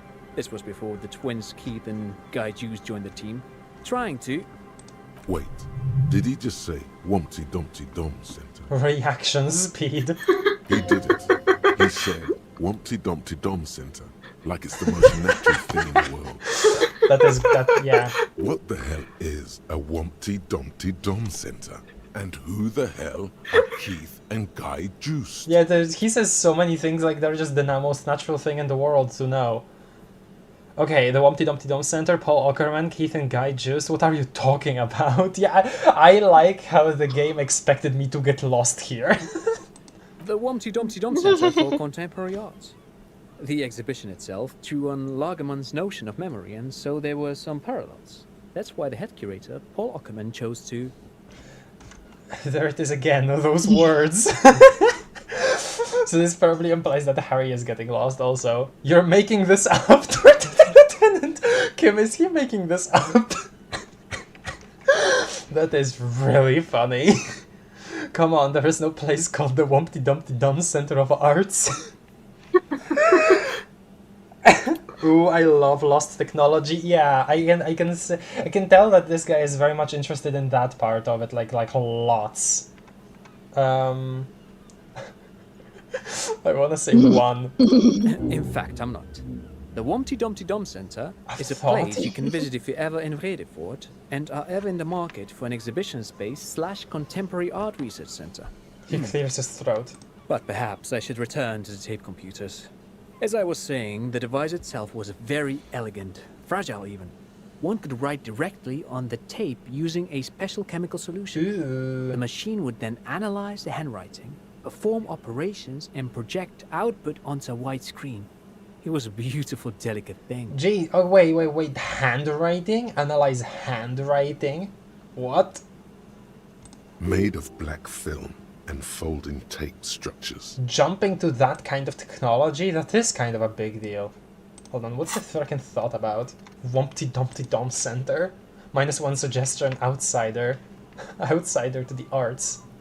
It's Wednesday evening, and something heinously exciting is underway. People have gathered beneath the billowing roof of an oddly shaped trophy building, sipping wine and exchanging opinions. 29-year-old Wonder Twins, Guy and Keith, Just, are the stars of the show with their bomber jackets and white sneakers. Head curators, I can't read, of this art exhibition. It's the Wumpty Dum the Dummiest event of the year, and all the cool kids have RSPEV'd. Have you? If you are not there. If you damn, okay. Where are you if you're not there? Where are you if yeah. Where are you if not there? God, why can't I just have infinite space for thoughts? Because I'm like, after this homosexual underground one, I'm just gonna run out.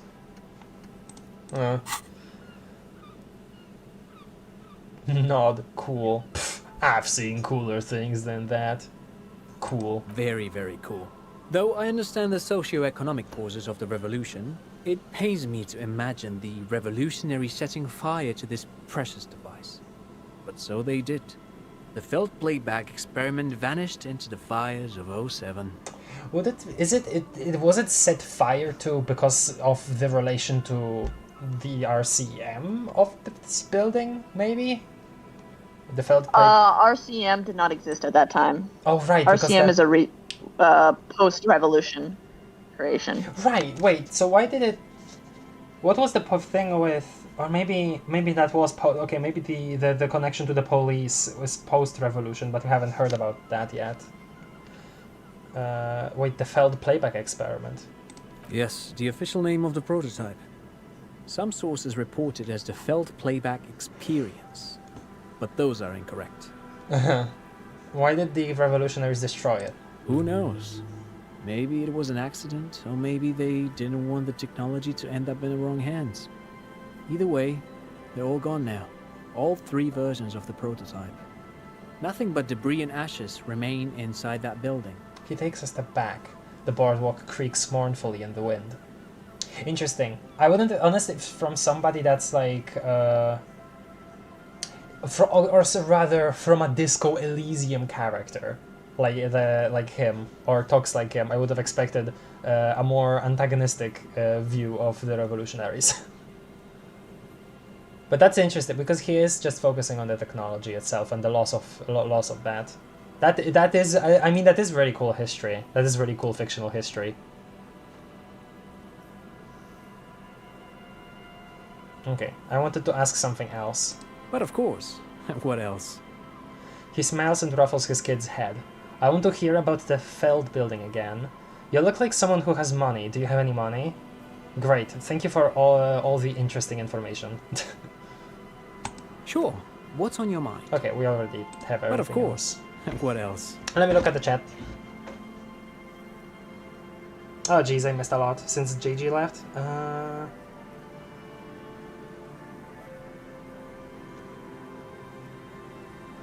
Okay, so this is about Voices of the Void. Finding alien signals and stuff happens around you, to put it very simply. Yeah, but I also know that it's very technical, like you have to manage computers, like they were real computers in that game, I'm pretty sure.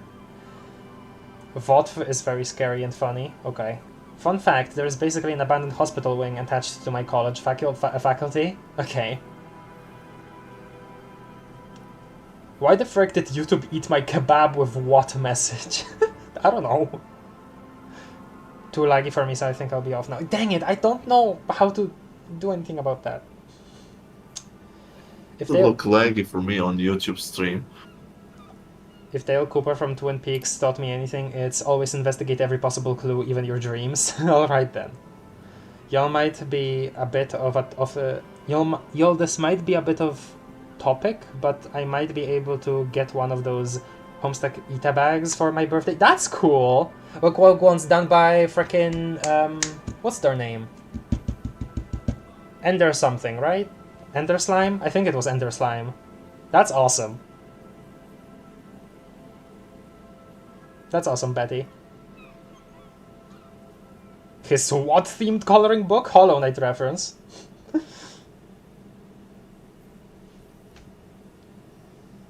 That's just straight up a Germanic name for a city. Oh. I'm sitting right in front of my window, and I just saw like a massive hawk or a falcon just fly by my window. That's awesome. Like right beside. Not beside. It like flew up. Like it was flying towards, and then it flew up over the house. That's awesome. That's awesome. Like normally, I would think it's a crow, but it was really big. That's awesome. I only saw it for a second. That's awesome. That's awesome. Ooh, I love lost technology. I don't like your words, Magic Man. You're making this up. Is that a thing? Has that ever been a thing that has been happening, or is it just a disco thing? I don't know. I think this is just that's just a disco thing, the tape computer thing. Why can't I have infinite space for thought? Exactly me every day. Sounds like typical experimental technology with incredible applications that never got out of experimental phase because it's too costly and complex compared to alternatives. Damn. Never mind, I googled it, it's not real. Wumpty Dumpty Dum was never real. I'm so disappointed. I mean, it's a specific, like, area in the Disco Elysium world, so I wouldn't be surprised. That's how you find the signals, then you process them, then send them to your boss via drone, then you have to go outside fixing servers and terminals. Dang, so that's the frickin' devout gameplay loop. Okay, then.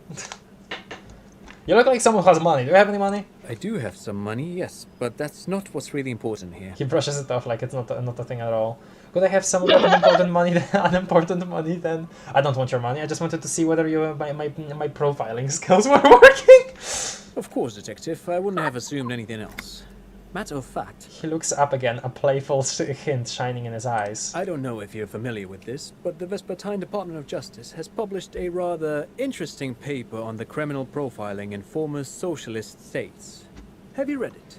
Huh? If not, then you definitely should. If not for tips and tricks, then just for theoretical curiosity. Anyway, that's just a little something that sprang to mind. You were saying? He squeezes his son's shoulder lightly. That feels like it has something more behind it, but I can't tell what it is. And I don't know if I should have said that to him. Okay, great, thank you for all the interesting information. No, thanks to you for having me and little Mikhail here to pick your brain. A very interesting conversation indeed. Okay then.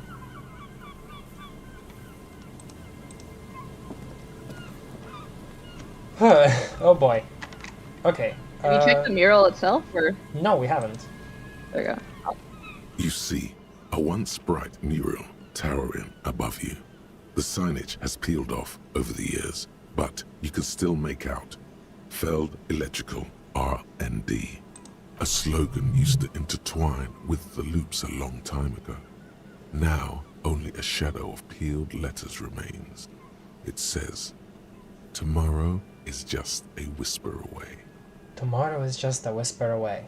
Looks like tomorrow never came. The lieutenant raises the collar of his bomber jacket. Turn away. Dang. Money. Another power box. It charges nothing now. It's empty. Oh, hey. The fence blocks the path. No way on from here. Nosafed. What the hell? Weird.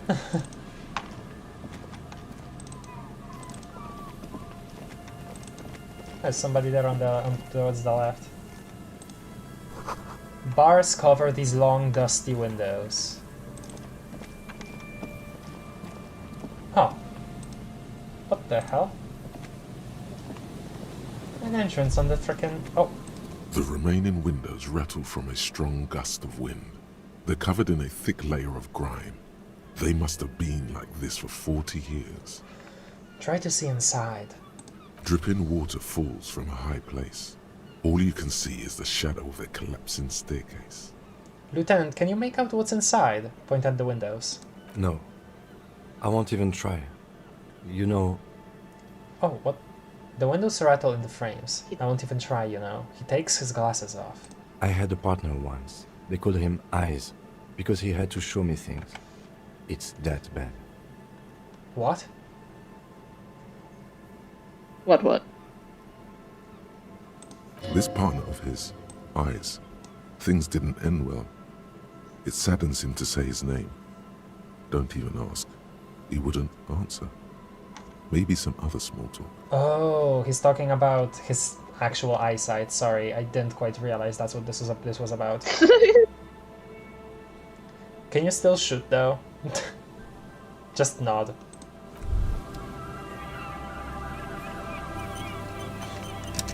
Anyway, clearly something there. Seems like there's some way in. And then from there onto the roof. Hey. Can I? No? Okay. You can't get up there right now.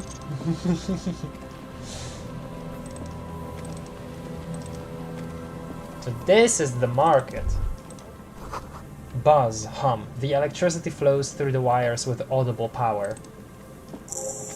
Quick travel unlocked. I forgot that's even a thing. Hi, Church. I keep forgetting that's a thing. Is it like... Hold on, where... Oh, no, quick save. Where's the quick travel? It's in the map. I keep forgetting about that. Church, fisherman shacks, and then Martinez waterfront. Okay. You forget because you can only quick travel from quick travel locations. You can't just be anywhere on the map and quick travel to any quick travel location. Yeah. You can only travel from the church to the other quick travel points. Oh, so wait a minute. Now that I see it, I completely forgot. I'm pretty sure we've gotten dialogue about this cube, but I don't remember what it was, and now it reminds me of the white cube described whenever we were looking towards this direction, but I'm sure that this doesn't actually exist in some other in some other form.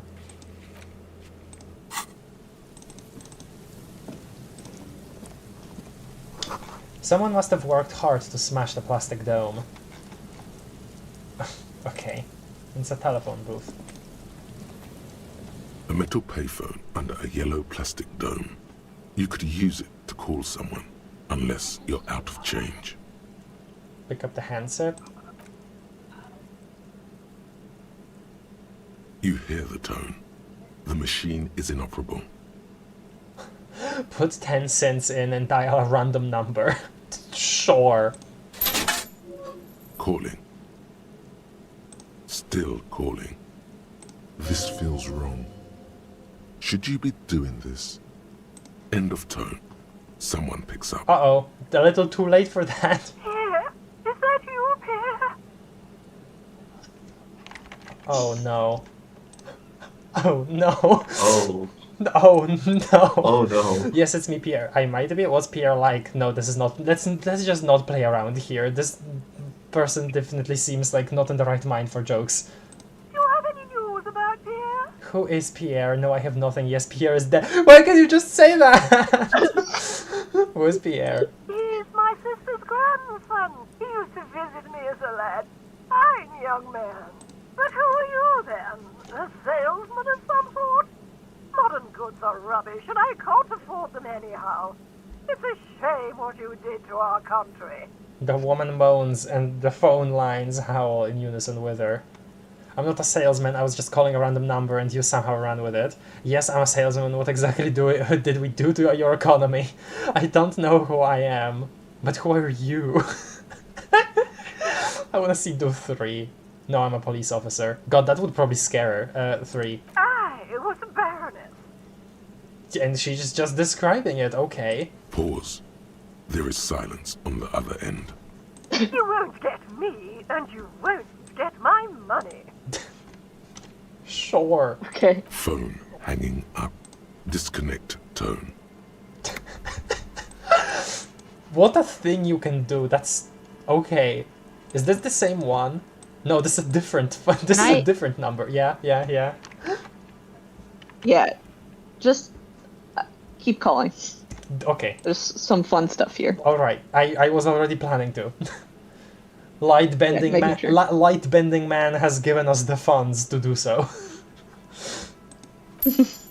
The generosity. Still calling. Again?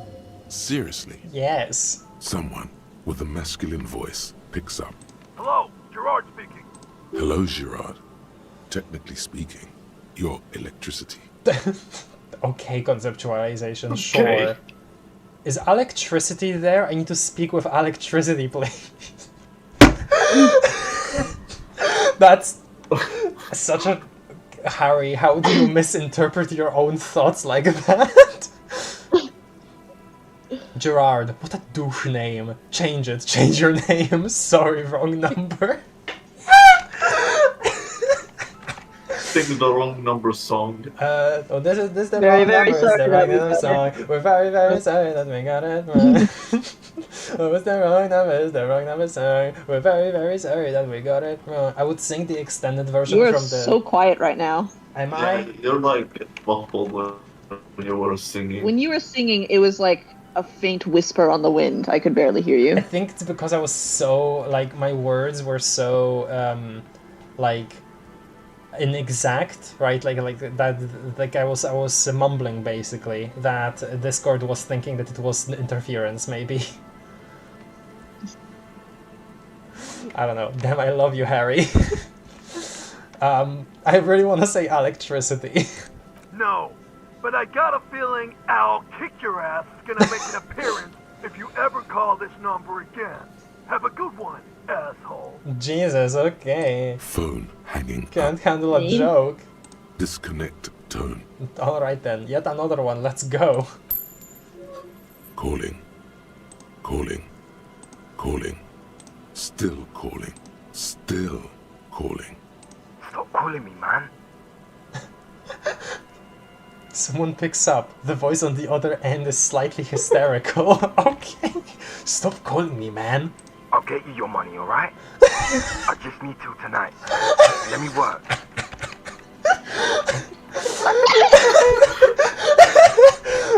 Who is this? Yes, but a slight change of plans. I wanted this delivered in the whirling in rags and Martinez. We could all be a bit kinder to each other, don't you think? Consider your debt paid, my friend. You seem to be in some sort of trouble. Maybe I can help you. I'm a police officer. I feel like most of these things are bad to say. This would like totally do him in. If he's actually like owes to like some kind of mob or whatever, right? Then like this is saying this would totally like put him in even hotter water. That will get him killed.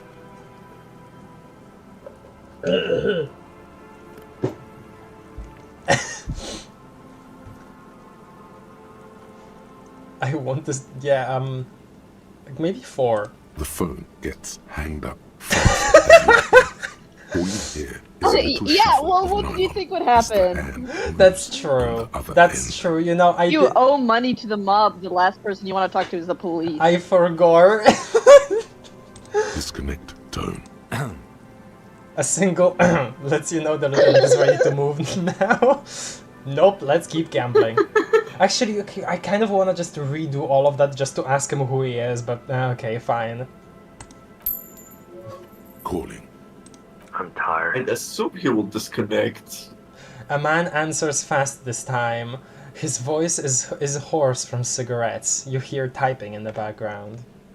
Sounds like he hasn't talked to anyone in quite a while. What are you tired of? I'm tired too. Is there anything I can help you with? I'm with the police. Okay. What are you tired of? Writing. I hate writing so much. But I have to get back to it. Aww. The man disappears with a sigh. You do not hear the customary disconnect tone, just silence in the handset. The machine is still waiting for you to dial a number. Seems like it did not have time to swallow the coin. This sometimes happens. Okay. Lucky you. The call went too fast for the payphone to register. You can still make a new one without paying. Interfacing medium 10, dial a random number with your eyes closed. +1 white morning. My God. Wait, white morning? What's this one about again? Plus 20%. All motorics learning caps raised by 1. Plus 20% to zoom out distance. Okay. And the little guy gets smaller and smaller. You rise above the dollhouse world. You see him when white in the snow with the streets. Okay, just realizing how small the world is, but like, how does white morning help with this? Smells like betrayal. Plus 1 sorry cop. Wait. No, that's not it. What? Huh? What? You close your eyes and put your index finger on the rotary dial, then pull down on the number, then move one up, and repeat the motion twice. Strange. This is not how you started before. Wait, what did I just do? Keep dialing. Stop! You dialed 001. This is not the area code of Revachol. It is another destination on another Isola. Some far-off nation-state. Okay. Keep calling. 414447. The rotary dial feels cold from the sea air. Keep dialing. 1117361. Your fingers keep moving like a spider. Every time the ring rotates back with a little ring of metal, like a bell tolling. There's more? Yes. 451-67451. You are going deeper now, into some unknown place, far away from this island of matter and its telecommunication networks. What? Why is it so long? Finish it. 451. You have dialed God knows how many numbers. The headset has been waiting silently to relay a signal. Surely nothing can come of this, you think. But it does. A connection. What the hell? Who are you dialing exactly here? An ultra-long distance call. Your air fills with a crackle, the wash of a strange ocean full of white noise. A little bird starts ringing in there, not like the local calling tone before. No, a small ring in a cage of distortion, far away. A distant network of phones, calling in the night. The saddest sound in the world. Huh? Calling still. The handset starts slipping from your sweaty palm. Your breathing is heavy. Easy success. Kim. Volition Impossible 18, hang it up. Let it call more. Kim? No, I'm just don't even let Kim intervene here. Let it call more. Calling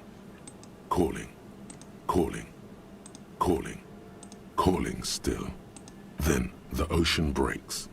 Out of the depths, a woman's voice emerges. Small. The dearest thing you've ever heard. Hello? What? Wait, what? This wait.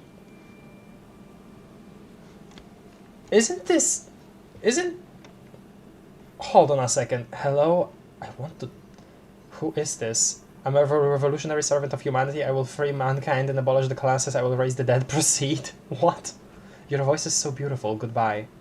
Hello.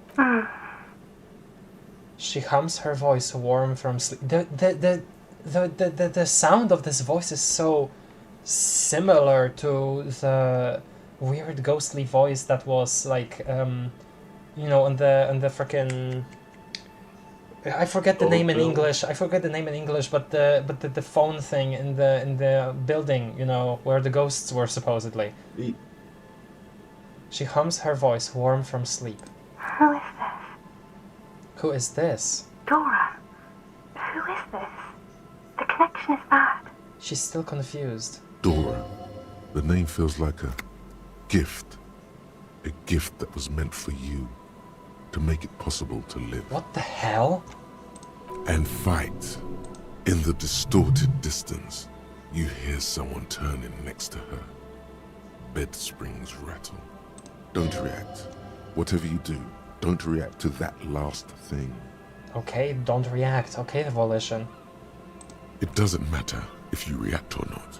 You still think you hear a man's voice in the background.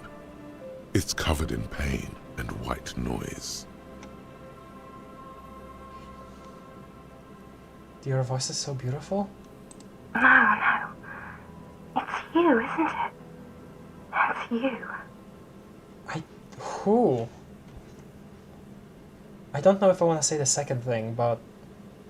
I mean, what the hell, we won't get this back. What?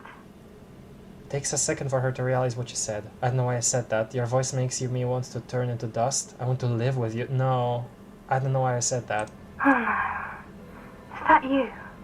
Her voice sounds like she's waking up now. Still plaintive, tired. This is too much. You need to recede. A creature is a creature. I wish I was the wind. No. What? Oh no, not this. What time is it? What? Don't go say goodbye. 4, I guess, if it means proceed. You're not a revolutionary, Harry. You're drunk. What? Harry, how do you know my name? Harry, who's Harry? Are you sleeping with him? I'm also Harry. I'm not drunk. Okay, I'm drunk. What does it matter? I'm still me. I'm not drunk. I'm high. I'm not drunk or high. I'm just hurt. Why does it hurt to talk to you? What? Is this happening in our head? How do you know my name? Because it's me. Look, I don't understand what you're saying or why you're calling me. You seem drunk. I'm not... Oh, God. There's silence and it's heavy as tin. The white noise howls. Hey. Ooh, are you there? Say nothing. Do you know what time it is? It's so late here. Sounds like she's looking for a clock on the nightstand. It's 4 o'clock, Harry. I need to wake up in 2 hours. What? Do you want to party? I want to talk about me. Who am I? You sound like you know me. Where are you? You sound like you're in another world. Where are you going in 2 hours? I am the law. I'm a detective. I'm doing a case. There's a hanged man. Is someone there with you? Hang up. Is this really... What? Huh? What?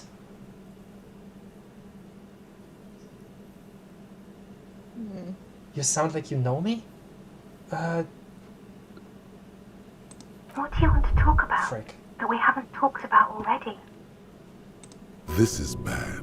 You feel your right hand on the handset cramping up with pain. Legendary failure. You sound like you're in another world. I'm in Morova, sleeping. Morova. We haven't heard that name before. Is this really... the X something that we just randomly came across? Or maybe not randomly, maybe Harry knew the number and that's why all of those, like, dialing that long string of numbers, like, felt so natural. Maybe that's why. It was a skill check, specifically interfacing. That was it, yeah. And all those +1s to the skill check didn't That's have anything true. to do with and memory. It had to do with... And White Morning is also like about how small the world is and like zooming out into a larger picture. So like going somewhere very far away. Where are you going in 2 hours? Oh my god, this is crazy! What? Where are you going in 2 hours? To work. Say nothing. No response. Only a sigh. The connection crackles like burning paper. I'm not sure if I want to use my charges yet. My head hurts. I'm gonna have a heart attack. Is there someone there with you? Do you want to party? I don't know if I should be saying these things. No. I want to go to sleep. I am a detective. I'm doing a case. There's a hanged man. She does not answer anymore. It doesn't matter. This case doesn't matter. None of it matters. Not anymore. Can you help me solve it? I need to solve it. They won't take me back if I don't. They won't take me back if I don't. I'm gonna solve it. Harry. Disconnect tone. No! The machine. Frank, I messed up. I wanted to say more. There's no right thing to say here. I wanted to... You can go again. And dial the long phone number again. That'll just mess things up even more.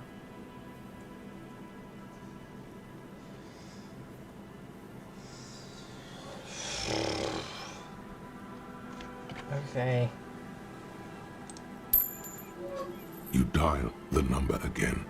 26 pulls of the rotary dial. The machine eats the coin, and a terrifying ocean of distance rustles in your ear. In the middle of it, a familiar ring. Small, distorted, calling, calling. Calling, calling, calling, calling, calling. It looks like she doesn't want to pick it up, Harry. Stop scaring her. Yeah, I mean, that makes sense why that would be the case.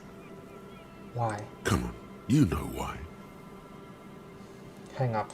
The headset Maybe lands not in now. the cradle with a clank. Better to leave it, probably.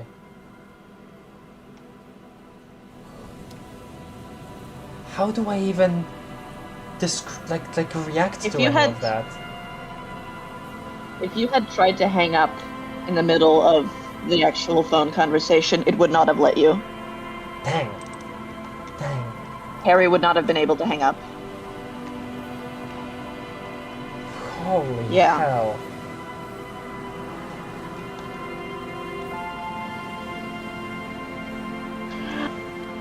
You're welcome. Thanks. I don't know. I'm just gonna leave that there. I have thoughts, but I don't know. That felt like such an unachievable thing in this game, to be in contact with who Harry sees as, you know, having lost, right? But, and I guess that's why that felt so ethereal at first, before realizing that this is Harry dialing a familiar number. That's so strange. A dead phone, a smashed receiver like someone hung up too hard.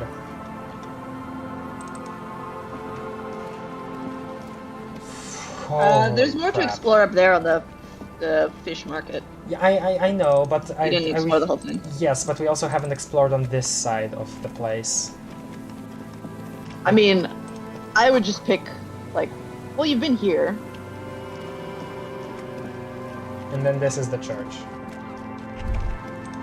Yeah. A kick drum pulse. The music is coming from somewhere on the ice?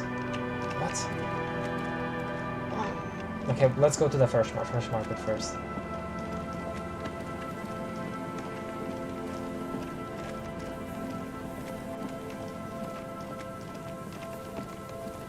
Okay, it is smaller than I expected.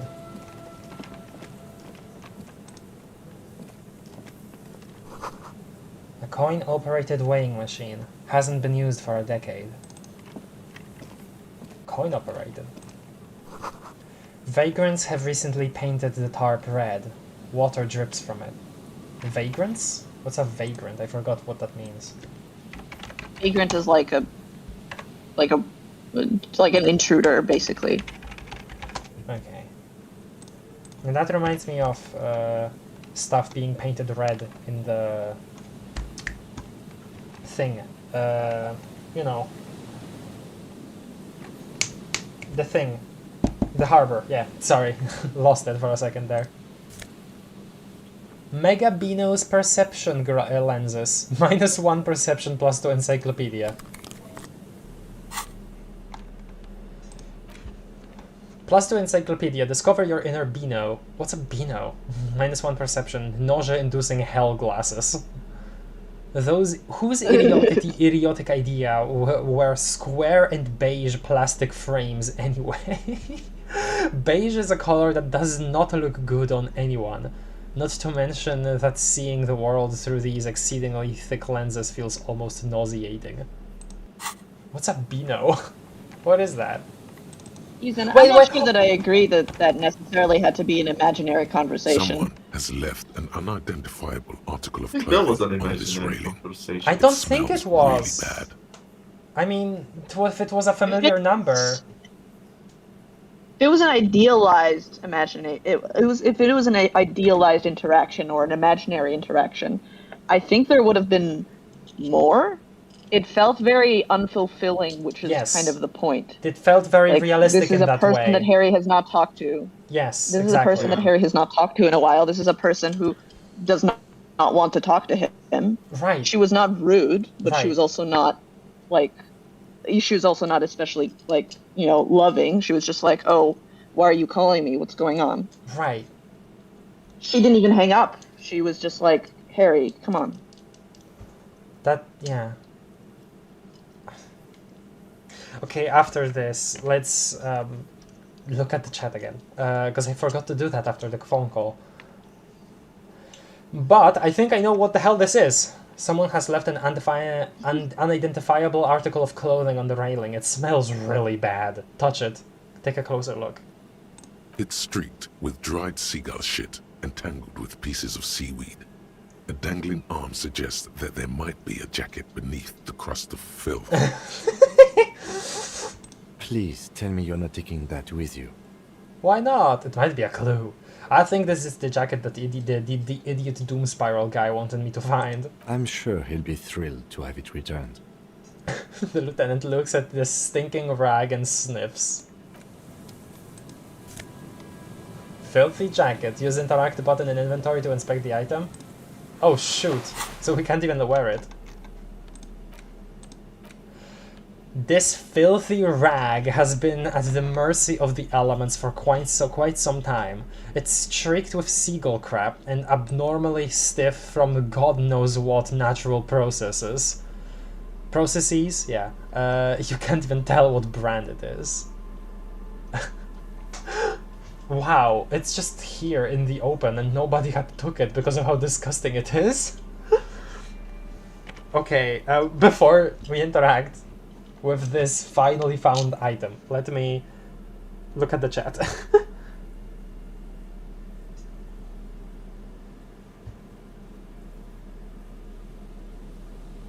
Dials random number, accidentally calls an actual number. Wow, she can't stop winning. Let's go gambling, let's go gambling. I love you, Harry. Awkward. Hello, Tonight's Captor. Harry's aspect is slight with this kind of luck. Sure. Let's go gambling for real. Can't stop winning. Spider. Uh-oh. Haha, funny. Dora literally means gift. Wow, that was... Wow. This feels like either what Harry imagines a conversation with his ex-something would go, or the start of the memory of a conversation that happened already. No, not really. What Cap said. I don't definitely completely agree with what Cap had to say about that. No way that was real. At the same... I mean, it felt real. That felt like you have this woman who wakes up in the middle of the night wanting to get ready for, like, just work. And then suddenly this ex that had probably done something horrible in the past, or just kind of, doesn't want to talk to him in general, calls in the middle of the night. It's like, I don't know, all of the way that the conversation ended up felt very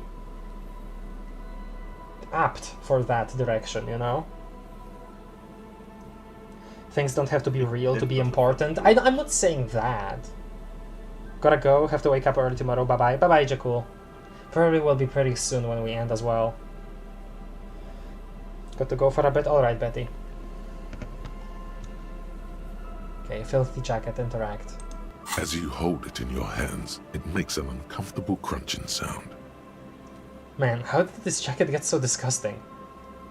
Let's not think about that right now. No. Let's delve into it here. It's a sordid, filthy tale. Not for the weak. Are you sure you can stomach it? Yup. Some secrets are better left uncovered. Don't even try. Seriously. Think about it.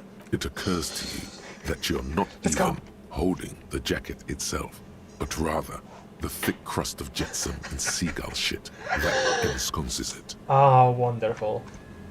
It smells like a dead sea creature, tangled in grey strands of seaweed. It must have spent quite some time in the water before the tide deposited it ashore. Gross.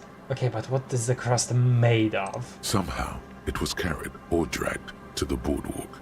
If not by human hands, then perhaps the feral dogs that prowl the beaches at night. Okay, that's pretty disgusting. I've had enough. No, it's not. That's not enough. Why? Why did you think about it? Look at your hands. They're covered in muck. We have military grade, like gloves right now, gauntlets even. Maybe if I wipe my hands on my pants. No, don't do that. Just, I don't know, put them in the water. You're next to water. Ew, ew, ew. Now you're just flicking that shit everywhere. This is a disaster. You'll never get the smell out. Frick. You should probably use that charge now. Yeah. All of them, do you think? Or should I wait until there is an interaction that actually heals that? Yeah, let's wait. I don't think you need to be fully healed. Money. Money.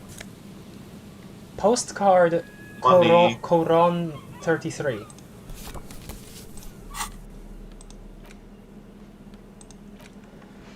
This one has hell written on its back. It could not be further from the truth.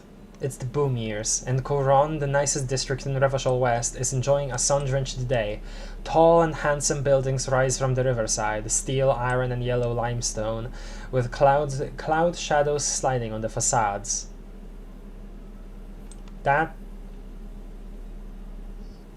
So, pretty exterior, and the actual living there is very bad? Question mark? Yes, somebody was trying to send to somebody they knew that where they were was hell. Okay.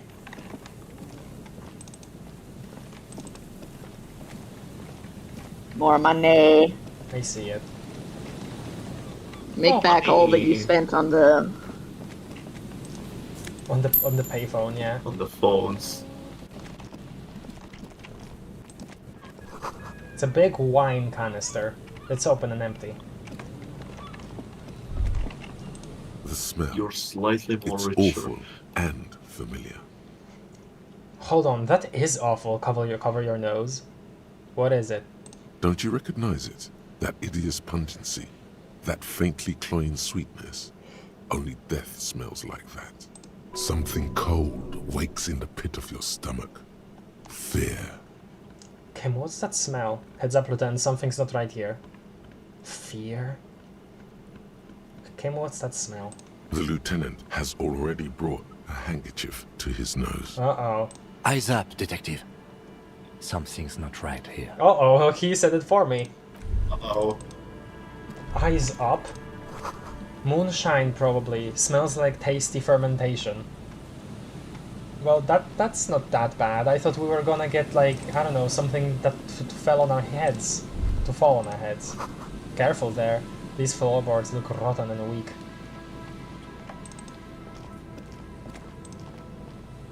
There's some tear, an empty cigarette package, and a crumpled kebab wrapper in the trash bin. Examine the tear. 2 empty bottles of Tallulah vodka and a can of black potent porter is all you find. No, there's more in there. Livis strawberry liquor, plus some Pilsner bottles too. Better not pick them up. They seem unhygienic. A tragedy. The lieutenant looks in the can, eyes watering from that smell. A tragedy? That's quite the way to describe that, very dramatic. He shakes his head with genuine sadness. Genuine sadness? From what? Am I not getting something here? Are you seeing what's right next to the garbage can? I thought he was sleeping. Is that a dead body? That's a dead body. Oh. Sorry, I thought this was just somebody sleeping. I'm sorry. Oops. What did you think the thing was like, oh, you smell the scent of death? They didn't say scent of death. It said like the options were like rotting fish and stuff. No, and then one of your skill checks was like, only death smells like that. I might be very daft in that case. I'm sorry. Examine the cigarette package. Whoever tossed it here was a heavy smoker. The brand name reads Red Astra. Oh no, okay, now I see the picture here. Examine the kebab wrapper. You see traces of mayonnaise and ketchup on it, as well as a tomato wedge. The wrapper reads Shish Kebab Revachol. It's hard to concentrate in the smell. The sea air brings some relief. Alright then. Oh, hello, Udram. Your health is your stats, so you should probably always heal. Yeah, maybe. Okay, fine. Yeah, but you might need them whatever. Yeah, sorry, you said that after, like, I heard you say that after I've already done it, because of the delay. I didn't want to do all of it, but I don't know, Udram seems to know the game as well. So, I don't know, I just decided... I mean, I do know the game, and it's... I mean, you usually only lose 1 health at a time. Yeah, that's the thing, that's what I was as long as you're not about. at 1, it's not really that important, so you can hold on to it for when you do need it, and you're not urgently dying right now. Well, so, now I kind of whatever. Now I kind of want to load. Well, you did what you did. Yeah, sure. This coin operated... I appreciate how you're looking at everything, except the body. Yeah. But there was a... It's a long way down to your death room here, 20 meters at least. Why are we thinking about that? About my death? Why are we thinking about death? No. The man lies on the I wonder. boardwalk, his limbs bent and neck turned at an unnatural angle. Right next to him is an empty bottle of spirits. In his cramped hand, a chewing gum wrapper. Alright then. Half of his body has slipped between the cracked boardwalk, starting with the right leg. The fall has left him broken, contorted like a sad puppet. The smell is not as bad as a 2-week-old corpse, but it's definitely heading there. Hold on. The lieutenant squats next to the corpse and examines his face. 2 bulging eyes stare back at him, void of any signs of life.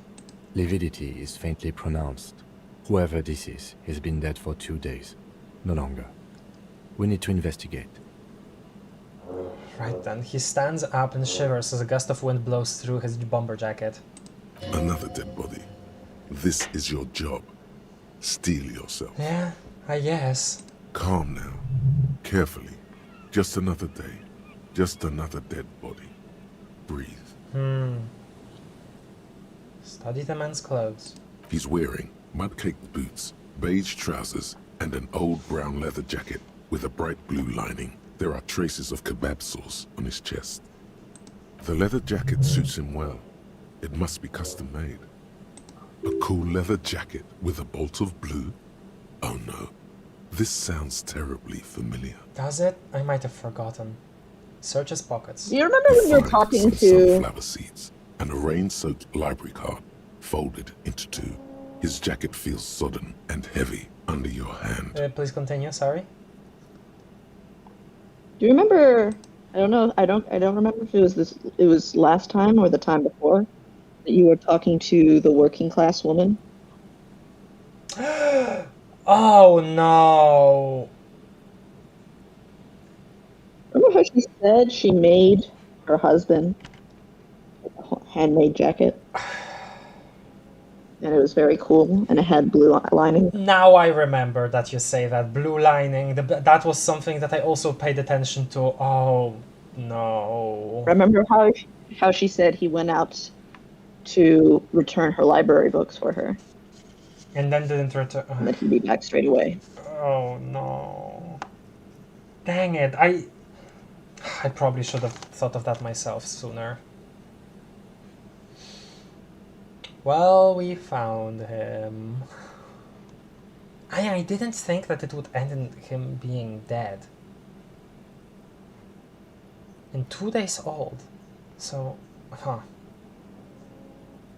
I suppose that means that at the beginning of the game, he wouldn't have been dead, but he would always be dead by the time that we arrive here, because it's only possible to come here on the 3rd day only. That's also sad to think about.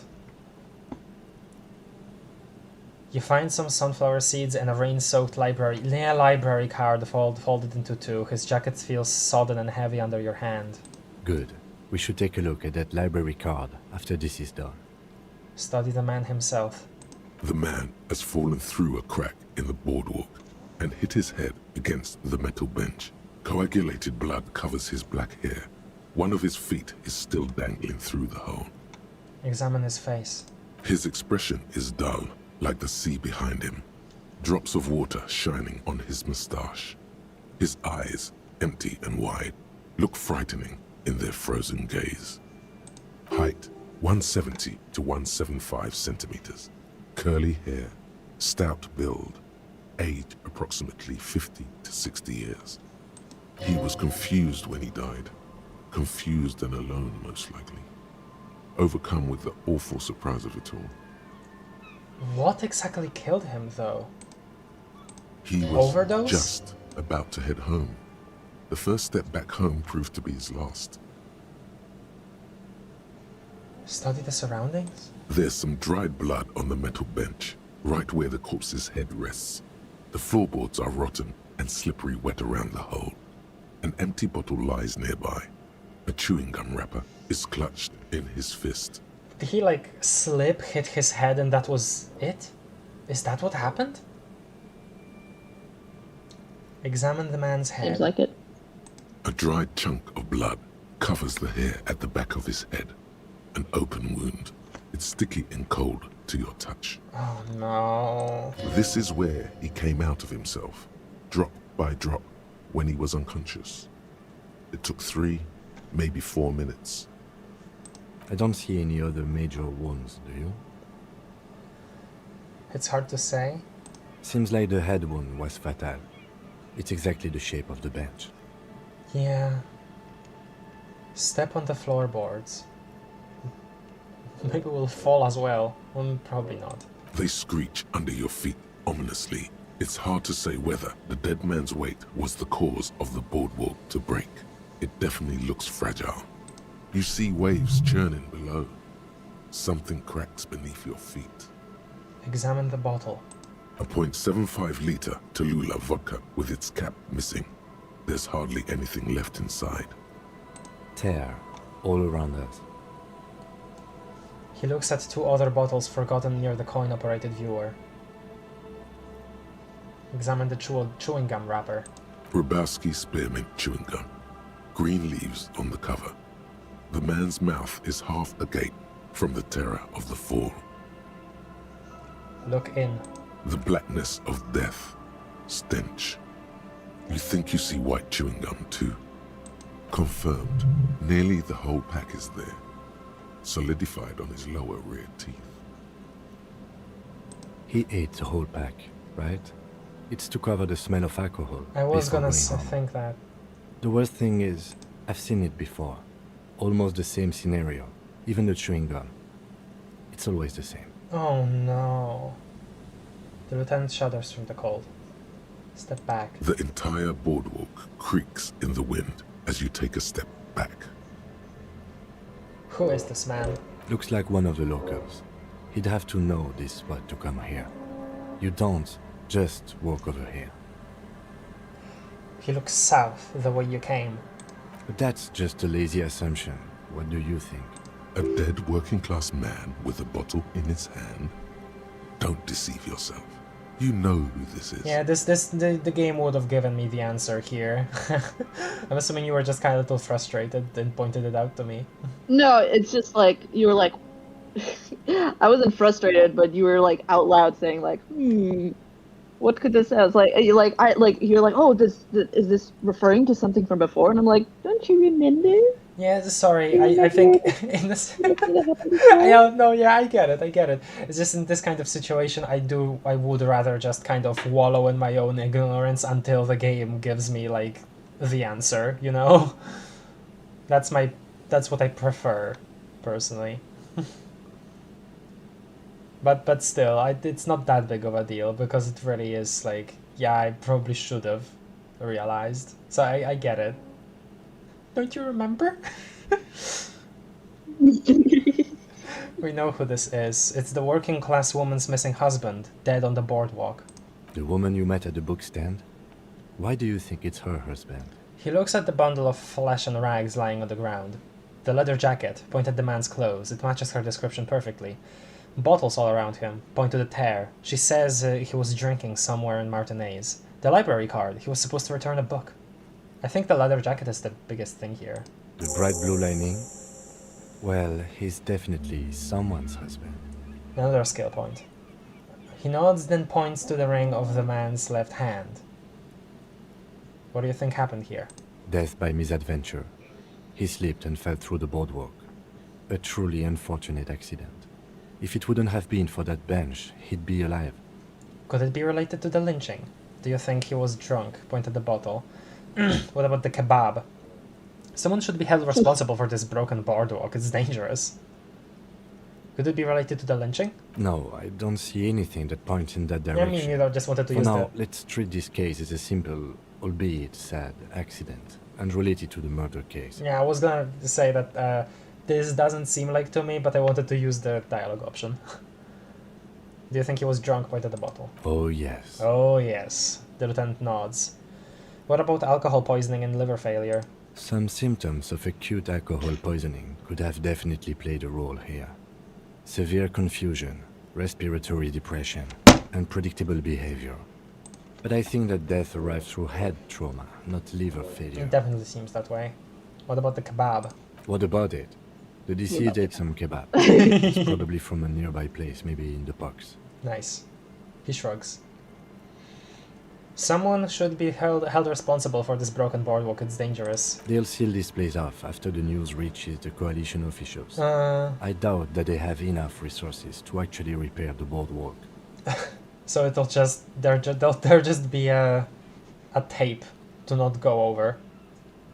Not that sealing it off would keep anyone away. All it does is keep the city council's hands clean. Yeah. He smiles sourly. Right. Conclude.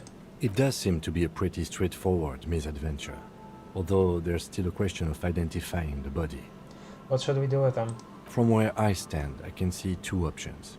We either take the case and follow the leads to identify the body on our own, or we report back to the station and leave this for our colleagues to handle. What about the lead we already have with the woman? Hold on. What about field autopsy? We found him. We should finish this. Take the case. Let's leave the case for the station. I don't want to spend time on it. Don't take the case. I still need some time to decide how I want to solve this case. What about field autopsy? A field autopsy isn't necessary if the cause of death doesn't appear to be criminal, and this looks like a simple accident to me. Still, I feel like it could have been more. It isn't an impossible thing for his head to be bashed into the bench as well, I feel. I'd say we should just write down head trauma in the autopsy report and leave it at that. It would save us at least 2 hours of unnecessary work. Yes, but isn't that kind of sloppy? You're right, I don't see anything criminal here, let's leave it at that. I feel like the possibility still has to be left open, right? I mean, I don't know pretty much anything about police work, but it kind of feels that way. Maybe, but we don't really have much time or resources to spare. The guys at processing will take care of the rest. We found him, we should finish this, take the case. Alright, we should first examine the library card you found. Then we can call the station from Mike and Emma. Let them know we are taking the case. Leave.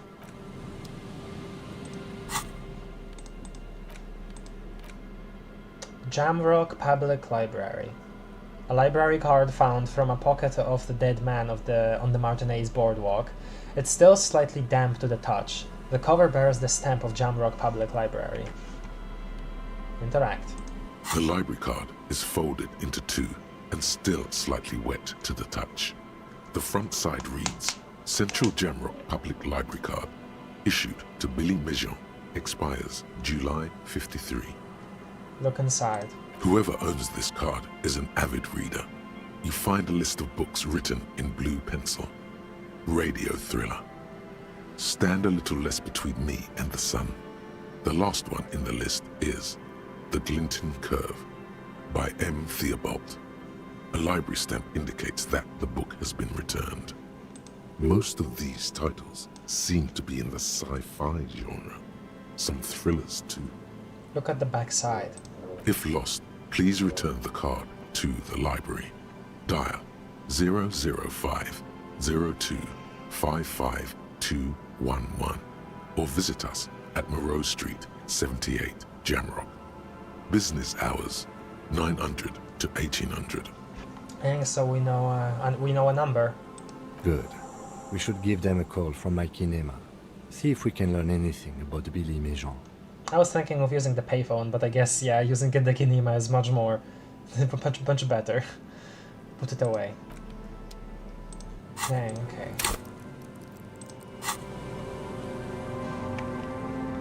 Nothing else here. Alright then, that's it, I guess. For this thing.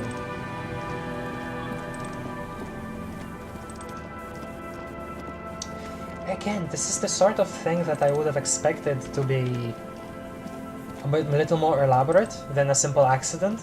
But I guess that's also, in a way, really interesting that they decided to do that, you know, with this part here. This sort of stuff will just sort of kind of happen sometimes. That's very most people don't die from a elaborate murder plot. Yeah, exactly. You feel the shadow of a very large building fall on you. We're not really in the shadow quite yet. Okay.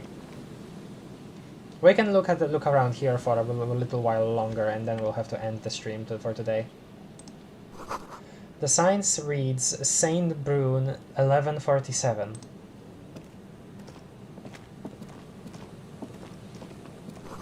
Dusty pews in the shadows. Many seem to be missing. Oh, hey. Money. Hey. An altar shrouded in dark, or something like that. It's too dark to tell.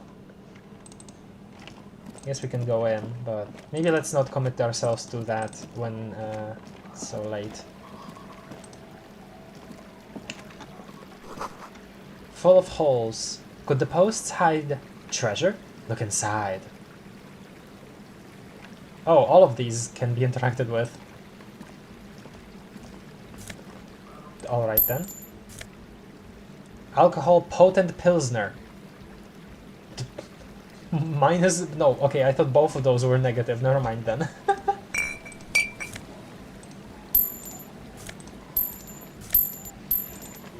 Why was this one a yellow one? Some of these are green, some of these are yellow. Magnesium.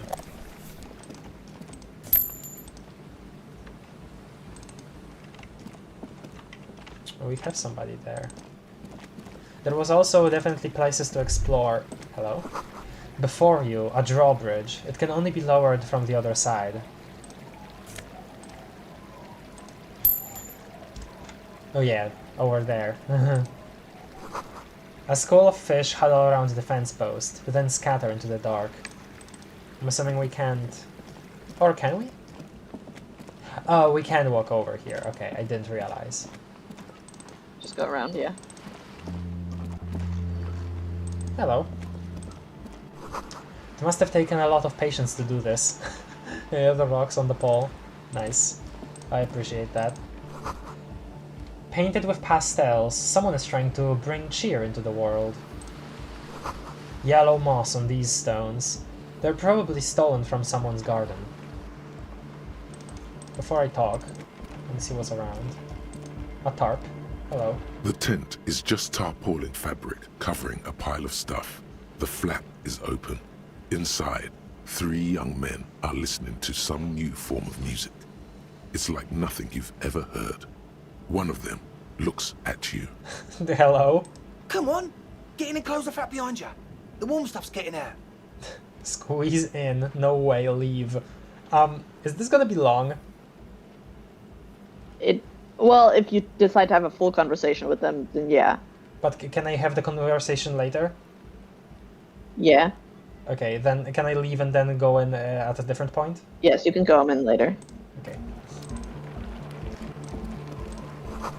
More tribalistic markings. This post is covered in little humanoids.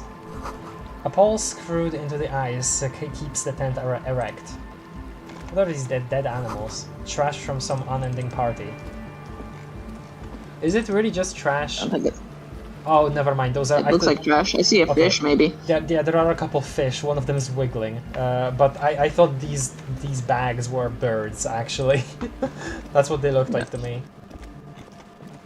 What about this person? Is this a long conversation? I mean, it could be, but you can also just exit anytime you want, I think. Yeah, okay. If that's the case, then we'll end here. Interesting little bit here. A tent on a little bit of an ice sheet. Okay. I'm gonna catch up with the chat, and we're gonna end for today. Thank you everybody for watching. If you're still here, I would greatly appreciate it if you liked the stream, because that's just a nice thing to do if you liked it. I don't have a question of the day. Maybe I'll come up with one after I read the comment, read the chat. Yeah, subscribe, like, that's it. That's the YouTuber stuff. Let me look at the chat. This was interesting. I really liked this episode. We had some really we've done some really interesting things, I feel.